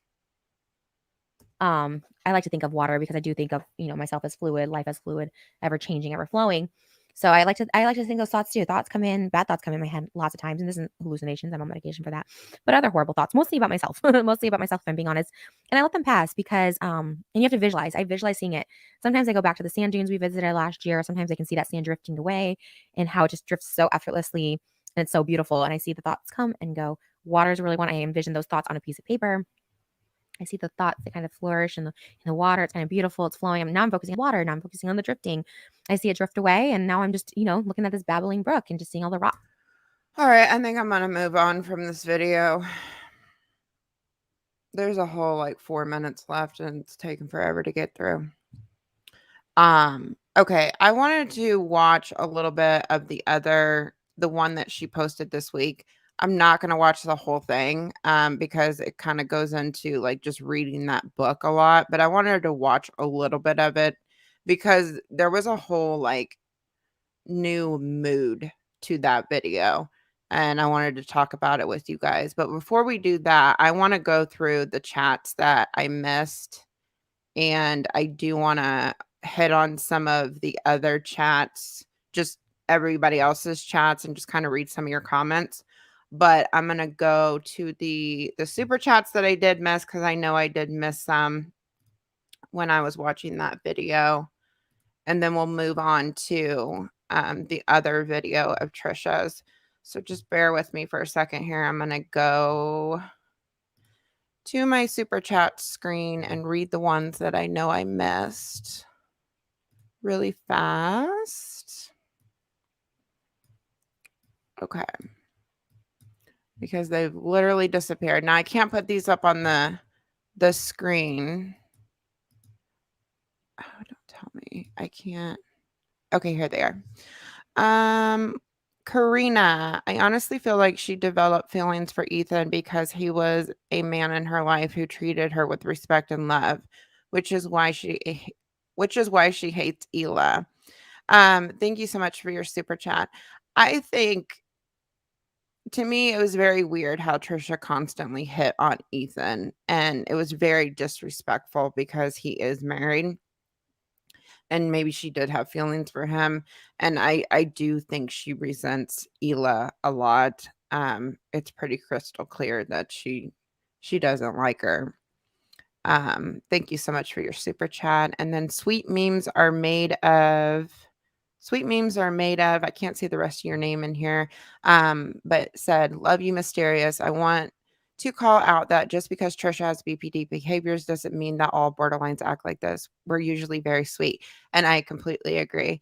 And that's yes, not all BPDs act like Trisha at all. I completely agree with you. And I'm glad you said that. And thank you for your super chat. I really appreciate it. Megan said, relentless hate on her won't help either. Mysterious is trying to hold her accountable. Let's please remember not to be super hateful. Thank you, Megan. I really appreciate that. And I agree completely. I don't think we need to be absolutely nasty and vile. And I hope like I hope there can be a change with whatever we call cancel culture. You know, there is a point where we do want to hold people accountable, but we don't want to be so mean and nasty to the point where it's it's harassment. You know what I mean? And I try to encourage people to respectfully ask for things. Don't relentlessly send hate to her because it's not going to solve anything. But thank you so much, Megan. I really appreciate that. Your super chat. Lady Venus Terra said she's so jealous of Ela because Ela can have kids. I think I already read that one. Yeah, you did. And thank you again for your super chat. Thank you so much for your super sticker or super chat. And then Lady Venus Terra said she's done. She's past the point of no return. And thank you so much for your super chat. Yeah, I don't know if Trisha can come back from this. I would hope that if she really does make good changes, that, maybe she could have a career on YouTube. But I don't know if I just don't think she's ever going to take proper accountability for everything. And I just don't think that she can come back from how much has come out if she doesn't at least try to hold herself accountable and really be genuine with what she has said. Um, and thank you so much for your super chat. Romy says you need to interview with Erica Sato, Trisha's old BFF. I don't know who that is. I'll have to look into that, Romy. Thank you so much for your super chat. Karina said she admitted that all of her best friends have had to delete their IGs. Oh, I already read that one. That was the Big Brother one that I read. And thank you again. Marissa, thank you so much for your super sticker. Chrissy, thank you so much for your super chat. That's no surprise. Didn't I already read that one? Sorry, guys. I'm reading ones I already read. Gigi, I already read yours. I think I did. Yeah, I read that one. The Linda that listens, this is karma coming back to Trisha in the form of gas. Any man can fart. Oh my gosh. Thank you for your super chat. You're insinuating that when she leans, she's farting. She might be. I don't know. I don't know what she's doing, but thank you so much for your super chat. I really appreciate that. Um, Shayna says, I have BPD, depression, anxiety, and PTSD, and I would never act the way Trisha does. It makes me mad that Trisha has a platform to speak. Love you, Mysterious. Keep it up. Thank you so much, Shayna. I really appreciate your super chat. And let's see here. Chloe says in this episode, she says she's never been diagnosed with BPD. Her newest episode, she said that she was diagnosed with it. I have BPD, so frustrating. Yes, that was one thing I was going to point out in the next episode is that she literally said she was diagnosed with it again, even though she said multiple times that she's never been properly diagnosed with it. And thank you so much, Chloe, for your super chat. Kelsey says, you sound so much happier, MT. It's great to hear. Thank you so much, Kelsey. I really appreciate that. Um, and everybody's saying she's leaning to the side to let out a fart. MK. It could be that's what people do when they gotta, so she's done it several times. I think she might be burping because she usually, when she burps, she covers her mouth with her shirt, but she might be leaning it away so it doesn't go into the thing. I don't know. It's just something I noticed in this episode. She's doing it so many times. But thank you, MK. Del Reese says, "Me again. Sorry, I have BPD and it's it's ad it's a sorry. I have BPD and it's a hell of a disorder to live with, and it's so frustrating that Trisha aggravate the stigma around BPD." I agree, Del Reed, and thank you so much for your super chat. Um, Sophia says, I'm almost through the ones I didn't read, you guys. Sophia says, BPD is morbid. BPD is I have BPD and severe anxiety, and I'm not a pathological liar. We are all different. Yeah. And I don't think that's not what I'm saying at all, that BPD is pathological lying too. I just think Trisha has a problem with pathological lying, and that doesn't put it into the category that all BPD people have a problem with lying. I think that's her real issue. And I don't even think she is officially diagnosed with BPD. So, and thank you so much, Sophia. Let's see here. I think that I got to go down a little bit more because I know I missed one early. Grace said, "Do you think there is anything that would make Trisha leave social media?" I don't know. I think she's too much addicted to the internet currently. I don't think Trisha knows how to live her life not on social media, because she's literally been on social media since she pretty much graduated high school. She joined MySpace when she moved to California. She's always wanted to be in the entertainment industry, and being on YouTube, she's always had this hunger for attention, and that's one thing that the internet gives Trisha is attention. You know what I mean? And thank you so much, Grace, for your super chat. Let's see here. There's a few more that I did not read, you guys. I'm almost done here. Um, Oboso99 said, "I believe Trisha sees friendships as a transaction and she doesn't see the value in them emotionally. I will never trust her." Yeah, I don't. I know it's hard to trust her. I know it's hard to trust her. That's the thing with it. It's hard to trust somebody that has lied and manipulated so much. I understand that. And thank you so much, Aboso99, for your super chat. Dalry says, "I'm a psych graduate, and Trish, I can't diagnose, may exhibit symptoms of histronic histronic PD. Don't know if anyone has brought that one up yet. I don't even know what that is, but I would have to look into that. And I'm not sure. I don't know. I think Trish just needs to go to therapy and get a proper diagnosis on something. You know what I mean? Nurse Brooks says Seroquel is used for many things: sleep, anxiety, mood disorders. Doesn't mean you have schizophrenia, but is used for it. I was actually on Seroquel before. Thank you, Del Reed and Nurse Brooke, for your super chats. I was actually on Seroquel before, and I got prescribed it to help me with sleeping because I have a problem with going to sleep. I have really bad insomnia, and Seroquel was prescribed to me for specific sleeping. I just didn't like Seroquel makes you gain weight, and I gained weight on it, and I did not want to be on it. But I have been prescribed that before. And you know what? My doctor said, "I'm going to prescribe this for you because," and I was going through like depression at the time.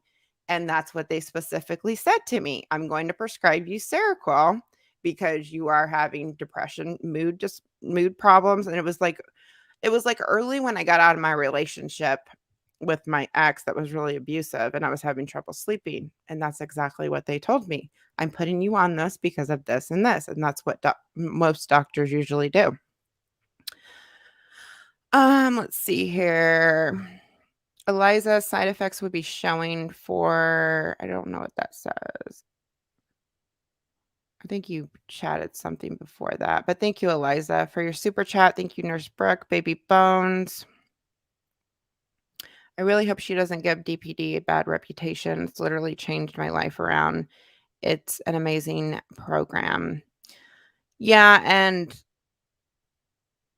the DPD therapy that she talks about all the time.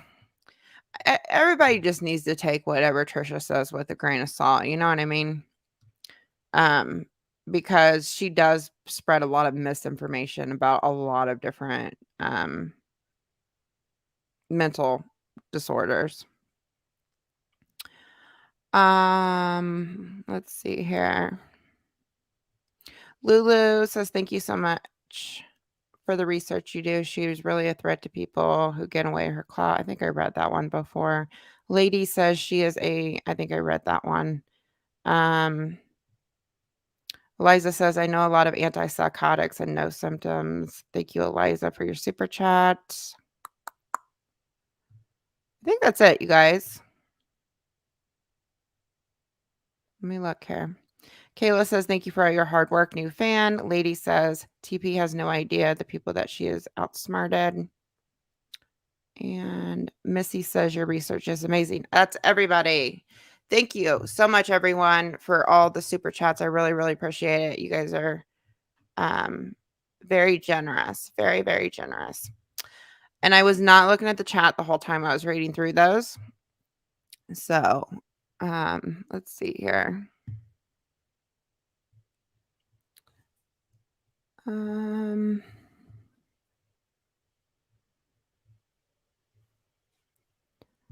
Sorry, I'm trying to read through some of your comments. Is the chat okay?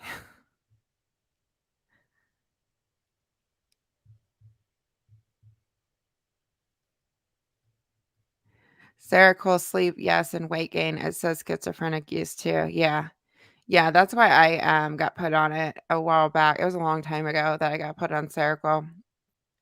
But yeah, it made me start gaining weight like crazy. And when I talked to my doctor about it, he's like, "Yep, that can cause weight gain." I'm like, "Put me off, take me off it, take me off it. I don't want weight gain." So yeah, and it really didn't help me fall asleep either. It didn't make me that tired. But I have like really bad insomnia, so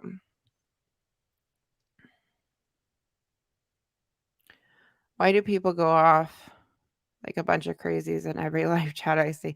My live chats have been getting like really out of control sometimes, so I apologize if there's anybody creating a big old fuss in the chat. Insomnia gang. Yeah. Yep. Danielle, thank you for keep doing what you're doing. It means a lot. It means a lot that people are willing to talk about my side and hold her accountable for sure. For sure, Danielle. And you will be the focus and you'll be one of the main focuses in let's see here, episode 3. Episode 3.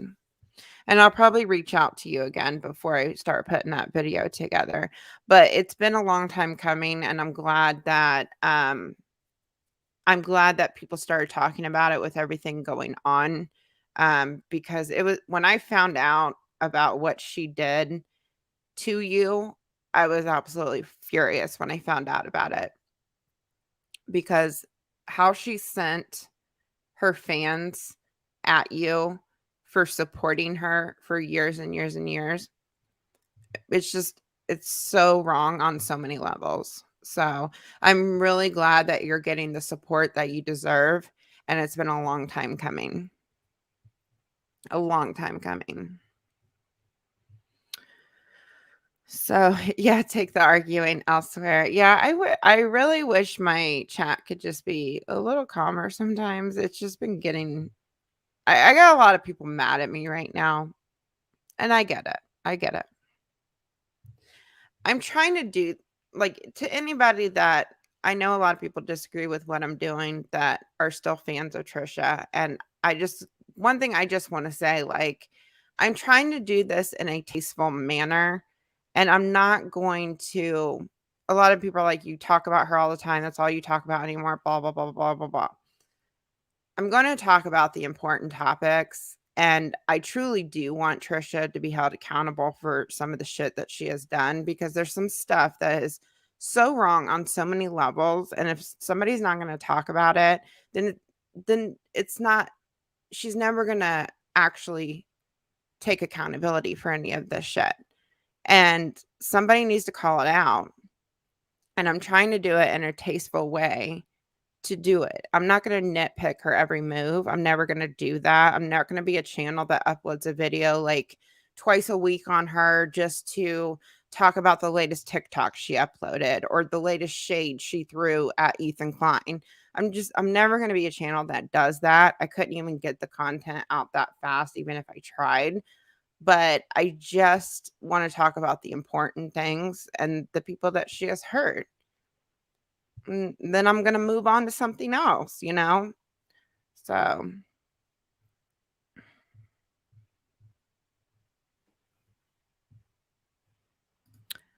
um, uh, as Fanny Mina, if I did not pronounce your name right, I apologize. Hope they use your work in a docu-series about how dangerous a media influencer, aka, can be with all that power. Trisha Paytas with all that power. Thank you so much. I appreciate that.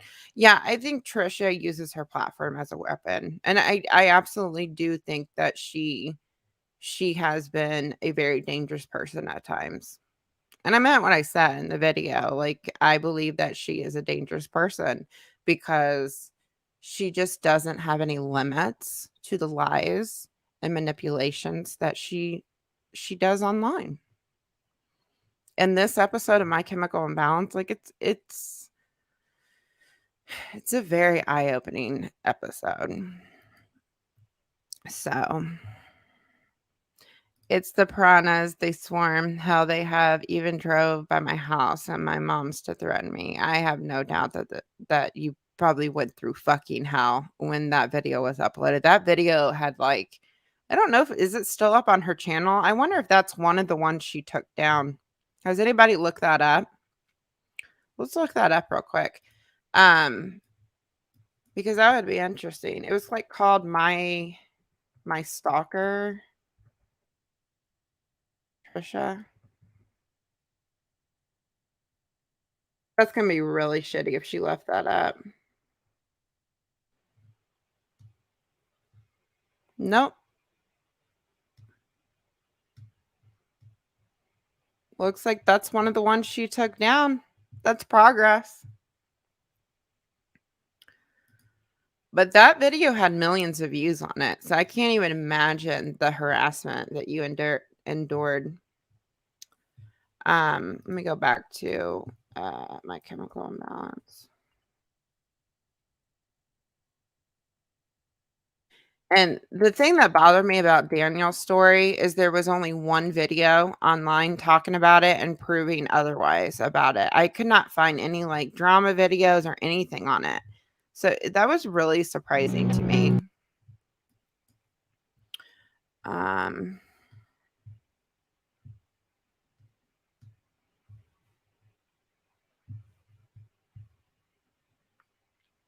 let's see here. My heart breaks for Daniel.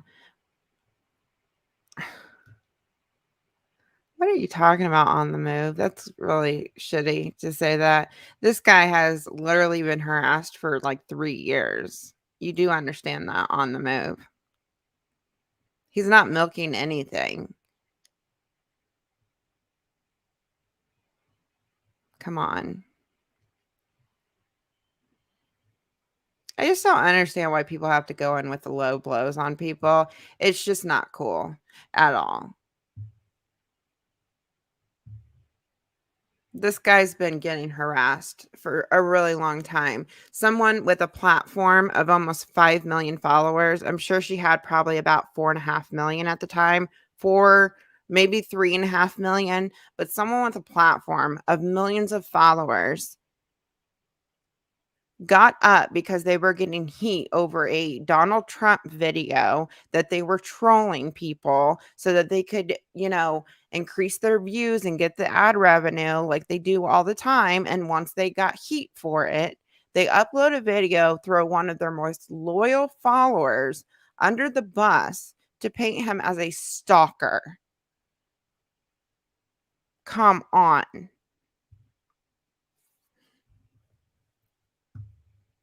It's sad.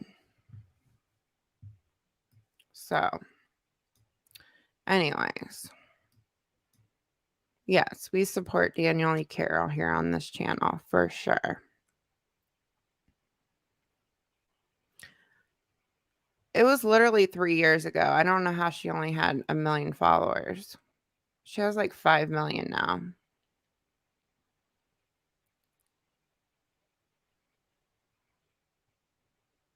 Either way, it's still a platform of millions of followers, and that video, I think, had, like, 1.5 million views on it. Maybe more.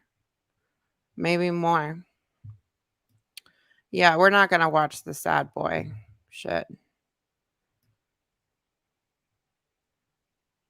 Alright, we're gonna get started on this because I'm gonna have to jump off here in a second. But I just wanted to watch, like, maybe, I don't know, maybe the first 20 minutes of this because, I don't know. The vibe of this video just seems it's just interesting to me, and she said this is her last episode, which I highly doubt, but let's check it out. Let's check out a little bit of it. I'm going to okay. Hopefully it won't freeze on you guys. Podcast hosted by a mentally ill person with comments saying that they're not mentally ill. I am your host, Trish.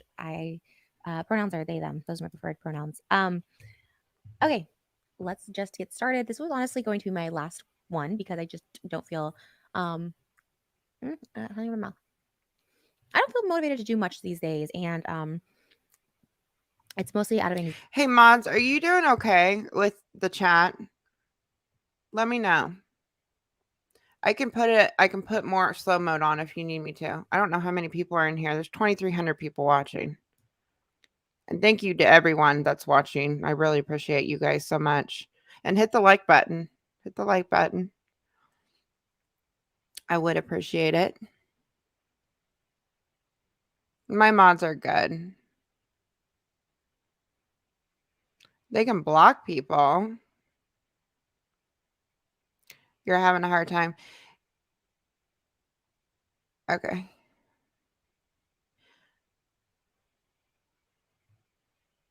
I just want to make sure you guys are keeping up with the chat, okay? Because I know it's moving really fast. The mods are don't disrespect my mods, please don't. They have my channel grew overnight, and it's very hard to keep up with a chat with 2,300 people in it when that's not what you're used to.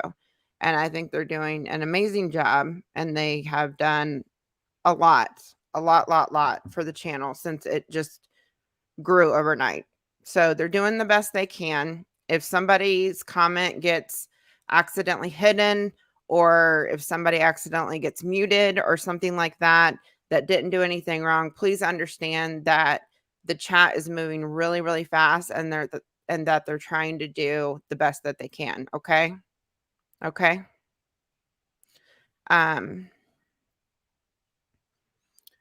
I'm gonna put it on just real quick. I'm gonna put it on 30 seconds on slow mode because I didn't realize there was that many people in here before we get started with this other video. And then we'll jump off here. And that'll be that. I'm glad that, my internet's been cool tonight. Watch me say that. Watch me say that and everything will just go to shit. Because that's my luck. That's how it goes all the time. I already have slow mode on 30 seconds. I'm gonna put it on 45 seconds. Hopefully that'll help a little bit. Yeah, no need to fight. No need to fight. I don't know what's going on. I don't want everybody to fight. Okay. I don't know who Liberty is. I don't know what's going on. I don't know. Please just get along. Get along. There's no reason to fight with everyone. What are you talking about? Hold on.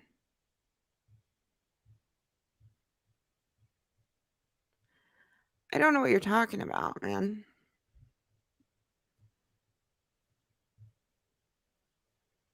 They're doing great.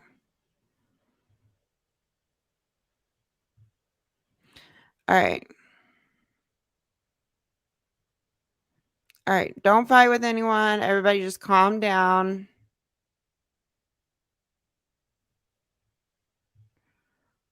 And yeah. Okay. What is happening? Okay. Everybody calm down. Please calm down. Calm down. Calm down.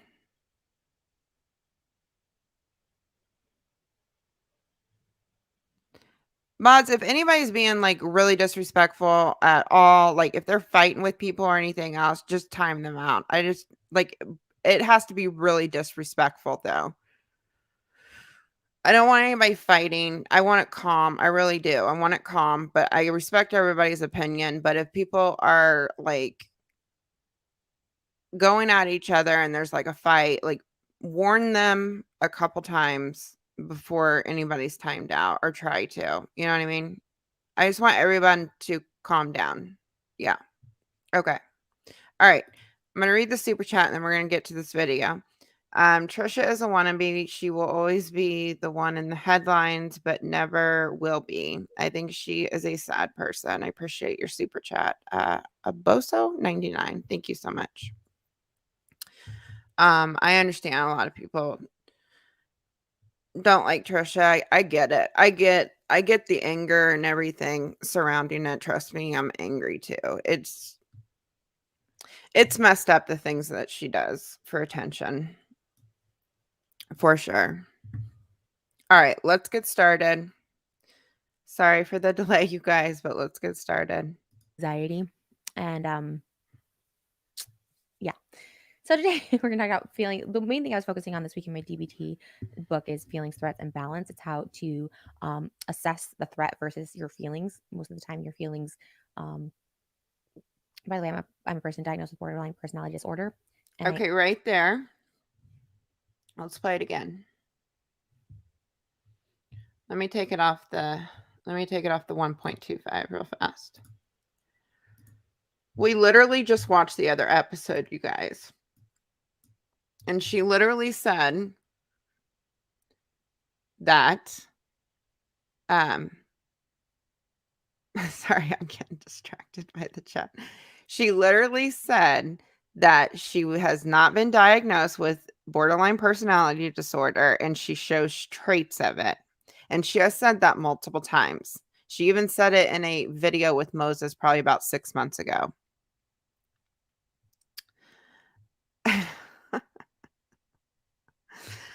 Okay. Sorry, guys. Okay, but now she just said that she has been diagnosed with borderline personality disorder. Let's just play that one more time. By the way, I'm a person diagnosed with borderline personality disorder, and I am in current group therapy and individual therapy. And most of the time for Okay, when you go to the doctor and you get a diagnosis for something, because I've been diagnosed with different things. I think we all have at some point, whether it's depression, anxiety, whatever. Your doctor diagnoses you with that, and they're going to tell you that that's what you have, and it's going to go on your medical record. Now, if they say you have traits of something, but they still can't figure out what you really have, that's not a proper diagnosis. So it just blows my mind that she goes online and says that she has all these different mental disorders when she's not officially diagnosed with anything. She said the same exact thing about schizophrenia. She said she was diagnosed twice with schizophrenia. Not once, but twice. And to my knowledge, and the people that I've talked to that actually have dropped comments about schizophrenia that I've read, or has dropped them in her comments that I've read, or in my chat or whatever, it's a really long process to even get properly diagnosed with something like schizophrenia. So it's not something that you're going to misunderstand at the doctor or anything like that. And she also self-diagnosed herself with DID and trolled the internet and had a switch on camera.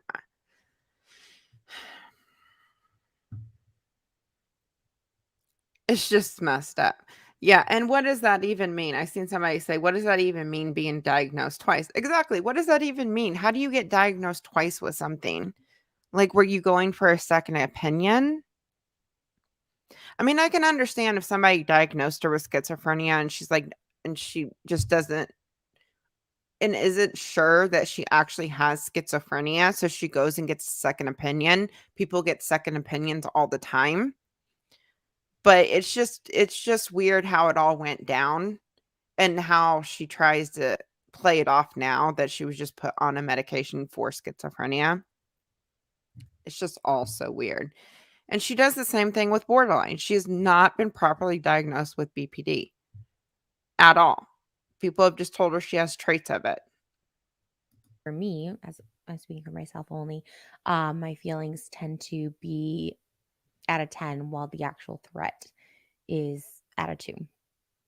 And it's something that's really hard for me to grasp. I came this week off of having a psychotic breakdown, which luckily didn't last too long, and I did not get hospitalized for it. So I'm Okay, this was filmed the week of the Twitter breakdown. And Trisha, that was not a psychotic breakdown.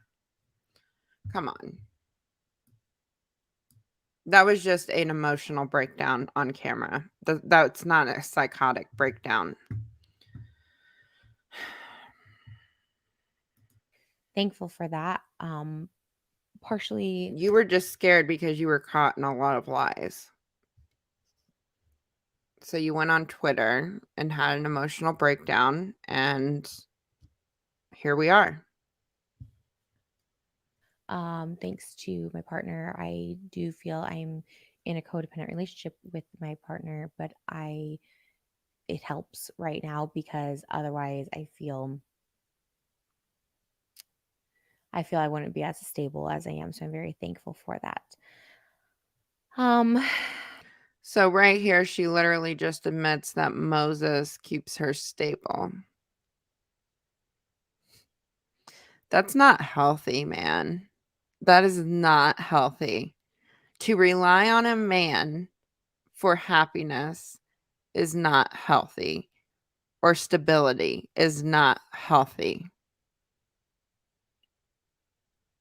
at all. I used to think that I needed a significant other, boyfriend, to make me happy. I didn't want to be alone. I was terrified to be out alone. I had a high school sweetheart, and then I went into another relationship after that relationship ended in my early 20s, which is my daughter's father. And I always just thought that I needed a man to make me happy. I never, and that was one thing that kept me kind of trapped into an abusive relationship because I was terrified of being alone, terrified of being alone. But I had my daughter and knew if I jumped into another relationship, it wasn't gonna be good for her. And I've been single these past 8 years. I've dated off and on, but I've gotten to a point where I don't need a man to make me happy or to complete me or any of that stuff, and it's not healthy to rely on someone to make you complete or make you happy or keep you stable. It's just not healthy at all. some self affirmation statements that we're practicing. I might have some faults, but I'm still a good person. I care about myself and other people. I accept who I am. I love myself. I'm a good person, not a mistake. I'm good and nobody's perfect. I embrace both my good and bad qualities. To take Today I take responsibility for everything I do and say. I'm becoming a better person every day. I'm a sensitive person who Why don't you like it, the stuff she reads out of this book is spot on. I'll tell you guys that right now. The stuff she reads out of the book is spot on.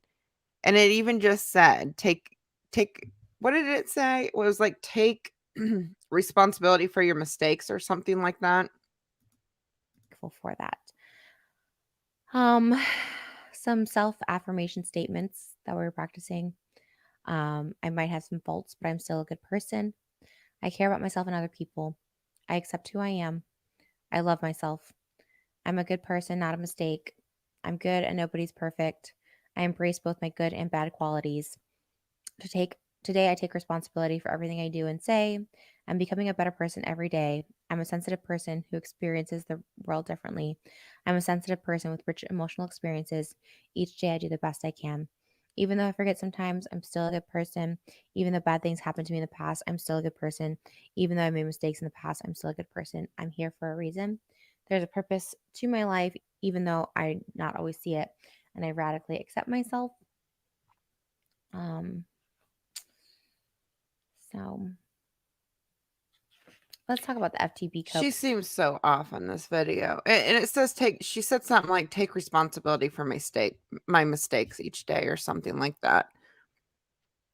And there's a lot of other stuff in that book that she has said that she doesn't follow. Like if she really lives by this book and goes by this book and you need more than a book. I would really hope that you're in therapy, Trisha, and you don't just read this stuff out of a book and maybe write down your feelings once in a while, or maybe you got the book for this podcast. I don't fucking know. I really don't. But if you're truly trying to get better and trying to make progress on things, there's just so much that you're avoiding and not taking responsibility for. And you're reading out of a book to try to convince yourself that you're a good person. And if you are a good person, then you need to actually really come to terms with the people that you have hurt over the years and make it right. Because some of the things that she has lied about and put online and has done, I really could not live with myself. It would eat me alive. It would literally eat me alive if I just kept avoiding it and kept lying about it and just that sort of thing. There was a video that she did and she uploaded and she was talking about some play. And in that video, I think somebody was lying about something and the guy came clean about the lie and he got a lot of backlash for the lie. And she was talking to Moses about it. I don't know what play they were talking about or anything like that, but what was really interesting to me, and if you guys seen the video, you know what I'm talking about. What was really interesting to me is that Moses was saying that it was good that the guy came clean about the lie. And Trisha said, I would have kept the lie going. Always keep the lie going because it's going to be worse when you tell the truth. And that was really revealing to me that she had the opinion to keep the lie going. And that is what she does all the time. She keeps the lies going because the truth, she's afraid to tell the truth and face the backlash of the truth. Yeah, the video is called Keeping the Lie Going. It was like clickbaiting it, but it was just really interesting, her opinion and what she said in that video about keeping the lie going. And it really just when I watched it, I'm just like, she's never going to take responsibility for half of the shit that she has done. She's just going to avoid it and keep moving on. And she's going to hope that it goes away. I was a little shocked too, Phoebes. Yeah. It's just odd to me. But I don't know. This is feelings threat balance. The things I highlighted this week are intense anger means something really bad was done to you. Intense anxiety means that you're facing something really dangerous. Intense shame means you have done something reprehensible. And I feel this week has been anger, anxiety, um, and shame. I think I have a lot of shame for this week, right? And I know myself enough to know that I go back and forth with this, but as far as this week, the past 2 weeks, and How do you. This is what I don't like about desktops. I don't know how you rewind 15 seconds on these things.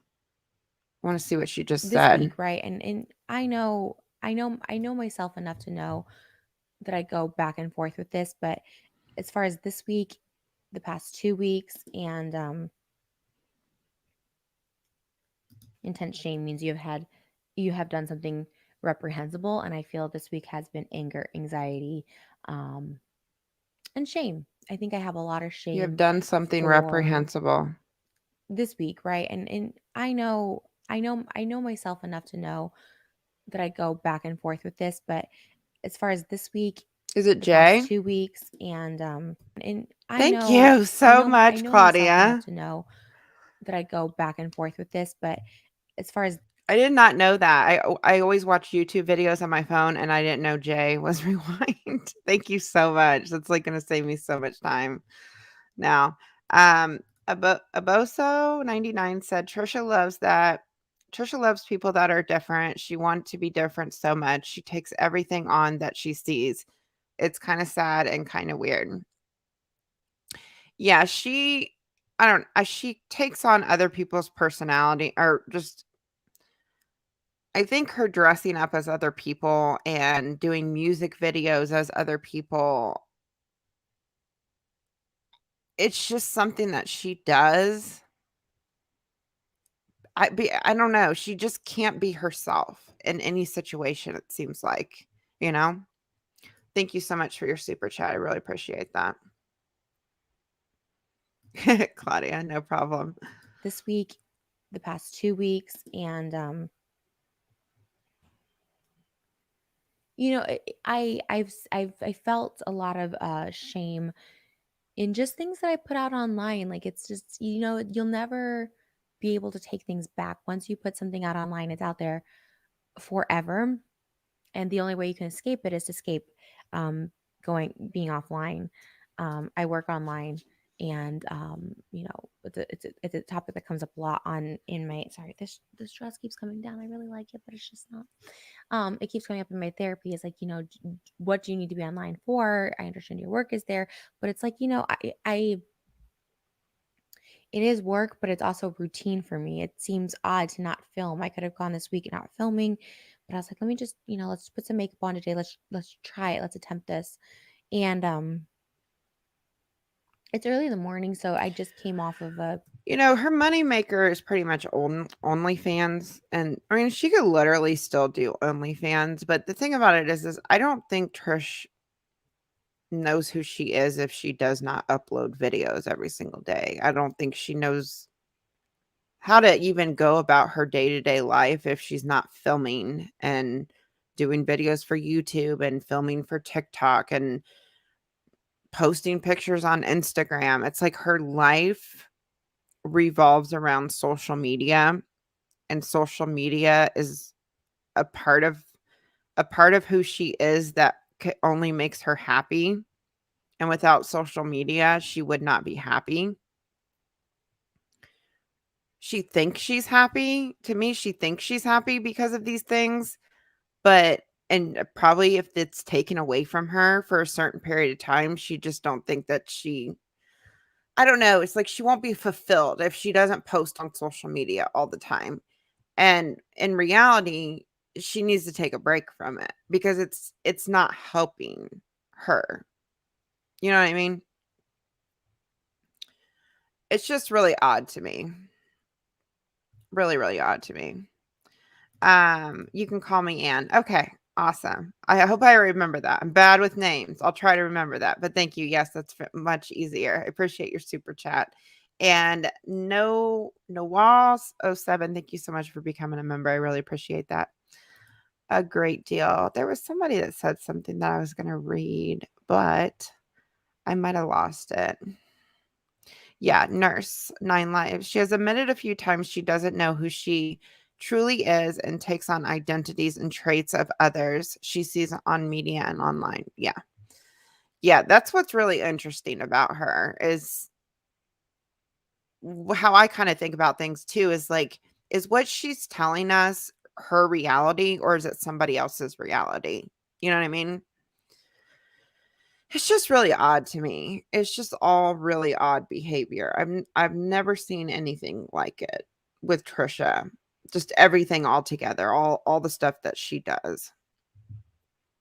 It's just all really interesting.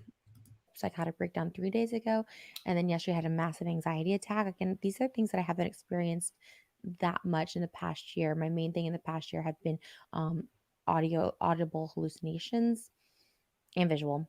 Um, And this past week has been not only the psychotic breakdown, but also the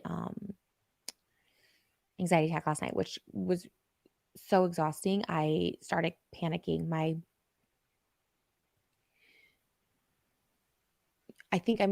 always think I'm doing something right by, this is my problem. I just think I'm doing something right by talking, when in the end of the day, for me, I need to just stop talking sometimes, because it riles something up that it's never, those aren't my intentions, and it riles something further that I don't want, which causes me more. So this was filmed 3 days after her Twitter breakdown online. And I wish you would not call that a psychotic breakdown, because people really do have psychotic breakdowns, and that was not a psychotic breakdown. Like, people actually need to go into the hospital and that sort of thing when they have actual extreme breakdowns. And that to me was, I don't like that she was feeling that way. That's why I did not air it on my channel. But, things weren't going her way. And she leaked the messages, and then she got online and tried to make people feel bad for her because she knew she was in a mess. And it's really interesting, her tone in this video, because apparently, because she just said it was filmed, the breakdown was 3 days prior. So she has like this, she's talking really quiet, really, I don't know. It just seems like she knows that she's in a shit ton of trouble with the stuff that's come out. And she's just in a place where she doesn't know what to do. It's just really interesting, this video. More anxiety, which then I start to think the worst, which is I ruined my partner's life. My partner's going to leave me. Um, really ugly thoughts like that. Like, something I worked my whole life for, built a really great platform and followers here. I'm like, is that all going to be taken away from me? Is this all, like, it's that um, impending doom. And all of a sudden now all my manifestation and positive thoughts can't go away. Like right now I have to just do self affirmations, because the affirmations for my life and the manifestations for my life just aren't positive, and I need to get that back to a positive space, but my head is just not really there. So again, this is just the morning after my anxiety attack. So hopefully throughout the day we're actually going to go out to an event and stuff, and hopefully once I'm in the world, I seem to I know that I align myself more in the real world, and I'm like, okay, everything's okay. Like, you're living, you're breathing, like you're functioning. Um, That's the thing with it. She has this impending sense of doom that something bad's gonna, and she said that right before my video was posted, which is really interesting to me. And I didn't really notice that until Contradictions of Trish posted like a little TikTok trailer of like the series on her TikTok, which was really cool of them to do. But Trish literally said there was a live stream, and some of you may not know this. There was a live stream on my channel that I posted. It was probably like a week or two after episode 1 came out. And I talked vaguely, really vaguely about the teacher. And I kind of touched on what she said about the teacher, and talked about like all the stuff that I had gathered. And I didn't show any like receipts or anything in that live stream, but I was just saying, everything I'm saying is 100% true. And I had been like keeping this, I hadn't talked about it publicly to anybody. And it felt like such a relief to get it out and have people saying, "Oh wow, that's, terrible." And a lot of people were agreeing with me in that live stream, and it kind of gave me the push that I needed to actually to do part 2, because I was really, really fucking nervous about part 2. And right after I filmed that live stream, like I said, I didn't put any evidence in that video or nothing. I was just kind of talking about it off the cuff. Right after I posted that live stream, she posted a My Chemical Imbalance live stream. And she said that I had this impending sense of doom, that something's always going to be found out about me. And she touched a little bit on the teacher in that episode. And it was just really interesting the way she was talking. And she looked genuinely worried because I had talked about it on that live stream, but there was no proof shown. at that point. And I don't know. It's just, and now this is 3 days after the breakdown that's on Twitter. It's just really telling to me that she's very worried and she doesn't really know what she's going to do about everything that has been put online and been found out about her.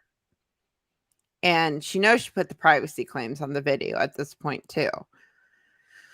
And it seems like she kind of got, sorry guys, I hit my mic. It seems like she kind of got some relief after I said I was going to kind of leave, like not continue with the series and not do YouTube anymore. And it was just kind of interesting to see her behavior online as well after I kind of put out that statement, because I was getting really overwhelmed with everything that was coming at me.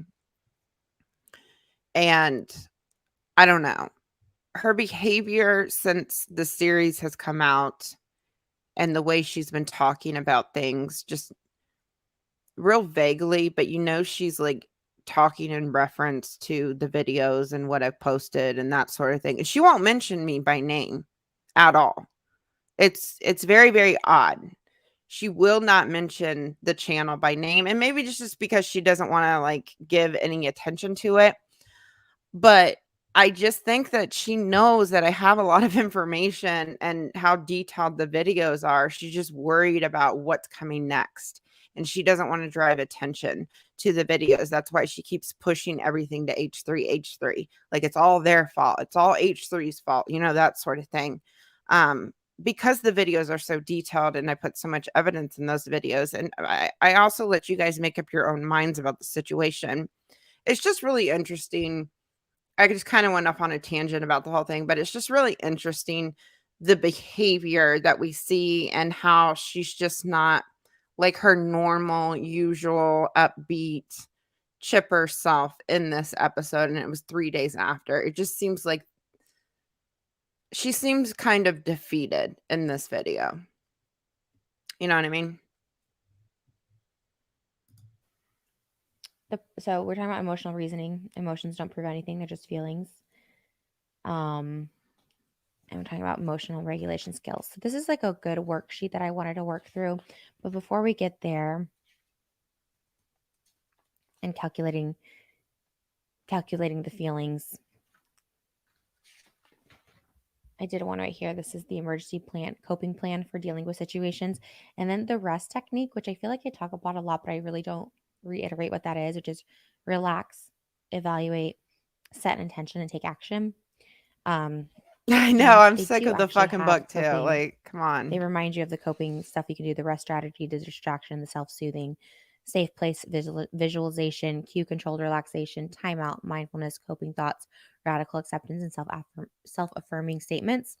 So again, with the rest strategy, that seems to be the thing that I need to do the most. First is relaxing, which is a lot, probably like the hardest step for me. Evaluating what's happening, set an intention, and take action. So now there's the threat versus balance. I know that which I guess is the cause of a lot of people's anxiety, is my feelings and my emotions dictate more than what's actually at hand, right? I start thinking, right, the first thing I think of is my relationship. Did I ruin his life by being in his life? Is he going to leave me? Should he leave me? No, he ruined his own life, Trish. Like, I mean, the stuff that's come out about Moses is pretty disgusting. Like, disgusting. He pretty much ruined his own life. And the way he's treating his family, it's not cool at all. Somebody asked what the book was. It's like a BPD workbook that helps you regulate your emotions for borderline personality disorder. I think she talks about it in the first episode. Something she got off on Amazon, and I guess her therapist recommended to get the workbook as well.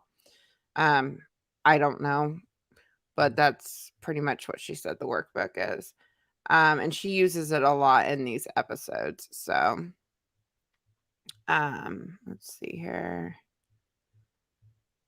And if anybody sent any super chats I'm missing, like I said, I'll get to them. I'll get to anybody I missed once this is over. I'm not going to watch this whole episode, you guys. I just wanted you guys to see like her mood in this video, just the way she's talking in this video, it's just really interesting because it's very fresh off of the breakdown on Twitter.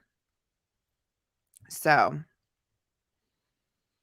the workbook is mandatory, like in DPT therapy. Sage says the workbook is mandatory. It's okay, Chanel. It's borderline personality disorder. BPD is borderline personality disorder, not bipolar. She leans over to burp. She said that in the past. Okay. Yeah, that's what I thought she was doing, but I wasn't sure. So, yeah. But she does it all the time. It's just interesting. It's funny. The last episode we watched, she leaned over to the side like a million times. It was just funny. It's like, what is she doing? Do I deserve this person? That's my first thing. Then, my family's safe, all this stuff like that. I start thinking the worst case scenarios of all these things. And my feelings get really high where I feel helpless. And the helpless feeling is the biggest trigger for me where I feel like there's just nothing else I can do. So I like this worksheet. First, rate the intensity of your emotion on a scale 0 to 10. Scale of distress, where 10 represents the most intense level you've ever felt with this emotion. Anxiety, fear, how potentially harmful is the situation. And the most intense level you've ever felt with this emotion, I will always feel 10 for all these situations. I always feel 10, but based on the actual threat. Lady, So how much you're actual funny. damage has Mysterious is the fly. we're back to Whoops. anxiety. How potentially harmful is the situation? Mysterious is the fly and Trisha Paytas the soup. Love it. Thank you for your super chat. I appreciate that. I think I'm done with this video, you guys. I just wanted to, because she talks like this the whole episode. It's just really interesting because of her tone and how much it was after the whole Twitter breakdown and everything else. So I don't know. I just wanted to show you guys that. I just thought this was a real interesting episode. She also said that she wasn't going to continue doing the podcast in this episode, which, I mean, I guess we'll just have to wait and see if she does continue it or not. I personally think, I mean, my opinion with this podcast, I think I have found like a ton of contradictions in this podcast because she does talk about herself the entire time. There's been a lot of interesting things that she has said in this podcast. And she is also spreading a bunch of misinformation about different things, mental health, that sort of thing in this podcast. In my personal opinion, I think it's in her best interest to not continue with this podcast, but it is what it is. So, but yeah, be kind in the chat. Trisha is the only person in Trisha's world. I agree, Chanel. Trisha, I don't know. Trisha is into Trisha. She only cares about herself. I just don't know. I don't know. The way she acts and behave, it reminds me a lot of just being in a relationship with like someone that was very manipulative, abusive, that sort of thing. I don't know. I don't think she's gotten proper help over the years, and I just think it's gotten progressively worse, just all the behaviors, because I think there's a lot of issues going on. I don't know what they are. I'm not a therapist or anything like that. I just know that there's a real problem with pathological lying, and it's to a level that's very dangerous. That sort of thing. So, but I think I'm going to stop it here because she literally goes through this workbook the whole time, but I just wanted to show you guys just how her attitude was, like, just how low talking she is. She just almost seems like she don't know what she's gonna do. I don't know if she's actually going off her meds. I don't know what that's about. What I watched in this episode, I didn't even hear her talk about going off medications, but maybe I just missed that part. But that sort of thing. But I've been on here for like 3 hours, you guys. I think I'm gonna jump off here. I wanna read I wanna go hang on a second. I'm gonna read a little more. I'm gonna read some of your comments, and then I'm gonna go through the super chats that I missed. Let me see if I can get the one super chat that I missed, because I know somebody did one. I did ladies. Lady, thank you so much. No, I can't see that one up there. Okay.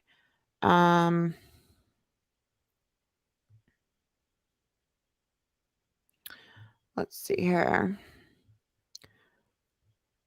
Let me go back down. Go back down, go back down, go back down. But yeah, if you guys missed like the beginning of the live stream, you're just coming in. Um, I got a lot done in part 2 today, and I have a few more finishing touches to do on it. So I will be exporting the video tomorrow. I hope I hope I don't have any technical issues, because like when I first posted part 2, I had a shit ton of issues getting onto YouTube. Um, I had so many issues getting it onto YouTube, so I'm hoping that it goes okay, which is why I had a backup on YouTube ready to go. Because I put it on my computer, I put it on my phone, I let both of them upload, and they finally both went through. But anyways, so I'm thinking Monday is going to be the day for the part 2 to get back uploaded. If I have no technical issues, if I have technical issues, don't be mad at me. I'm going to do my best to get it up there for you guys as soon as possible. Um, and yeah, and please hit the like button. I think we're up to a lot of likes. I seen you guys saying we're almost at 1K likes. So yeah, please hit the like button. I appreciate all of you guys watching tonight. There's been over 2,000 people in the chat all night tonight, which is amazing. I appreciate you all so much. And I am going to go back through the other super chats that I missed really fast. Daniel says, in case you missed it, I sent you an email to set up a line of communication. I would be more than happy to share my side of the story with you and included me proof it was me. Yes. Thank you so much for emailing me. And yes, I will. I would really like to just talk to you. Like if we could do like a Zoom call or something like that, and maybe get you to, talk your piece, give you a platform to talk about how you feel.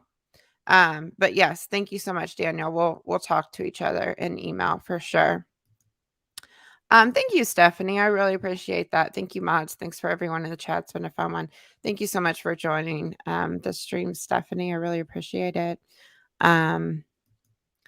Sorry for all the double sends. I don't know why my computer is doing that. All good. All good, Kayla. All good, Kayla.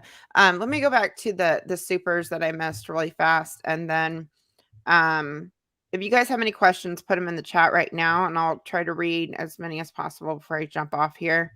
Because I love to involve you guys with everything.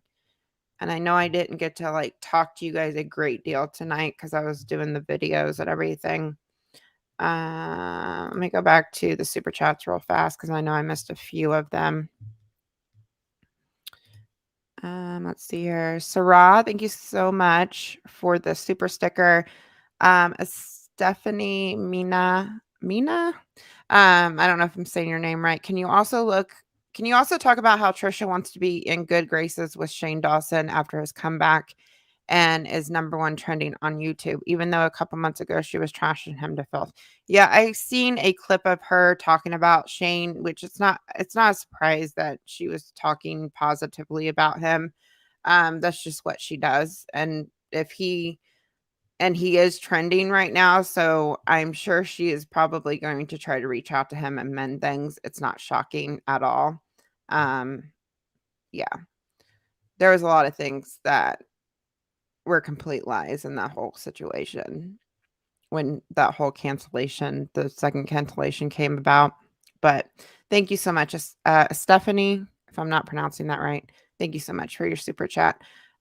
Christina, thank you so much for your super sticker. And then I think I got that one and that one. Lady Venus says she's an underdeveloped dark-sided Taurus. Thank you so much for your super chat. Boso said, Anne said, Trisha is a wannabe.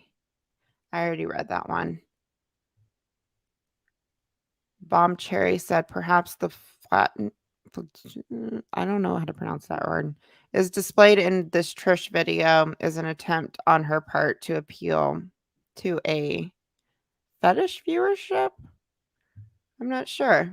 Thank you so much, Bomb Cherry. I appreciate that. I think that was it.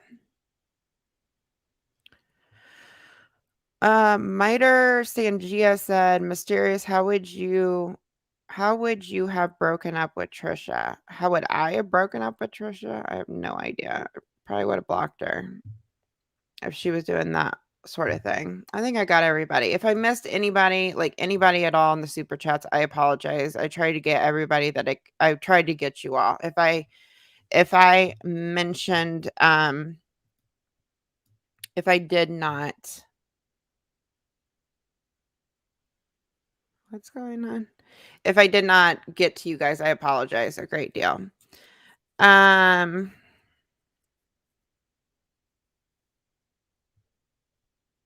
Okay. All right. She is only talking positively about Shane now because she's still getting heat and he's now getting relatively warm. Welcome back. I hope he doesn't give her the time of day after what she did. Yeah, the thing with Trisha is she goes with who's popular, who has like she's even admitted it on camera, you guys. Like she goes with people's fandoms. She latches on to big creators. She's done it to H3, she's done it to Shane Dawson, she's done it to um David Dobrik, um Jeffree Star. I mean, she latches onto big names to keep herself relevant. I think that's how she lasted so long, you guys. Is she latches on to new fandoms and she has like a whole new world of people that don't know anything about her. And I think her time is running out on the fandoms. You know what I mean? Like she's been through pretty much every single big creator on YouTube at this point. It's not cool, man, at all. And then she tries to destroy them after she's done with them. You know what I mean? Um, so I've not really kept up with the Moses drama. Can you give a quick update on that? Heard you say he's really been mean to his family. I have not like read through all the text messages and stuff like that, but he had so there were. And who knows if it's actually Moses or Trisha, because Trisha has like all of his like logins and stuff. She's admitted that on camera that she has all of his logins and she'll get into his account and she'll reply to people online. But he's like talked shit about his family, like on Twitter. He was replying to comments, talking shit about his family. There are several things I seen him talking about, like H3 and the subreddit and stuff like that. And like I said, it could have been Trisha, but I just think he gets off on, like, I don't know, it's like he's jealous of H3's platform in some way. I don't really know. It's odd to me. It's like he just wants to make his family mad. And I think that's why he got with Trisha in the first place. And thank you so much for the super chat. I really appreciate that. I hope that answers a little bit of your question. I have not read through all of the messages and stuff like that that came out about Moses, but what I've seen is not good on his part at all. He seems like a snake to me. So, But yeah. From what I heard, he hates his family in general. He hates family in general, not just his own. Yeah, that's if he hates family in general, then it'll be interesting to see like if he tries to tear Trisha apart from her family, cuz Trisha loves family. I mean, if you watched episode 1 and you just kind of see her behavior with her she loves her family. Like that's all she wants is a family. She just wants that family unit, so it'll be interesting to see if he tries to alienate her from their family, from her family, you know what I mean? Wait, I missed it. Why is she leaning to the side throughout the video? I don't know. People are saying she's burping. I don't know. I don't know what the fuck she's doing. It's just funny. Um, but yeah. Let's see here. I'm gonna read a couple more of your comments. Let's see here. I'm so tired. I'm supposed to be reading a book right now. Oops. He was jealous of Ela because she's more artistic than him and she was so successful. Yeah. Ela's got talent. Ela's got talent for sure. And I can understand why he might be jealous of his sister. Um, Plus, she seems like she has a really good, like, just heart in general. She just, I don't know. I just think she sees good in people from what I've seen on their channel. I don't really know much about Ela, but she just seems like she likes to stay out of drama and stuff like that. And when she does speak on certain situations, she does it in a tasteful way from what I've seen. So, let me read a couple more and then I am going to jump off here, you guys. Jessica says Shane is no angel, but he doesn't deserve to be around her. Like, I don't know if he's changed, but no one deserves that type of energy. I really wish no illness on anyone and genuinely hate witnessing sadness. Yeah, Trisha just treats everyone around her like shit. I mean, and she just makes up lies about people. And I think she's done it to every single person that has been in her life, especially like the bigger creators that has been in her life. I just think all of it, most of it, a lot of it is lies. And she thinks it's everybody else's fault. Every single time she sabotages relationships, if you guys notice this, it's always their fault. It's always everybody else's fault but her own. And she'll lie and twist and manipulate so that people think it's their fault and not hers. And she does it with her relationships too. It's a pattern. And maybe some of the stuff that she says is true about because she uses like people's mistakes against them and uses it as a weapon to twist the narrative in her favor. But a lot of the stuff she says about these people as well is lies. The behavior online speaks for itself because she drags people to filth and it's obsessive. It's to an obsessive level. And she just has no limits to what she says about people. She can call people assholes. She can call people bitches. She can call people the C word. I mean, she can say whatever she wants, but the minute they defend themselves or say anything back to her, she takes that and she uses it and holds it against them forever. That's just what I've noticed. You know what I mean? All right. I'm going to jump off here, you guys. I'm getting tired. But thank you so much for watching. I appreciate you all so much. I'm glad I got to see some people I haven't seen in a while. And hit the like button on your way out. And yeah, I'm at part 2 Monday. Look for it Monday. If I have problems, I will update you guys on the community tab. But shooting for Monday. It's going to be exported tomorrow and then it'll upload hopefully all night and I'll be there the next morning. So thank you all so much for watching. Remember to hit the like button, subscribe if you're new, and I will see you guys soon. Bye, guys.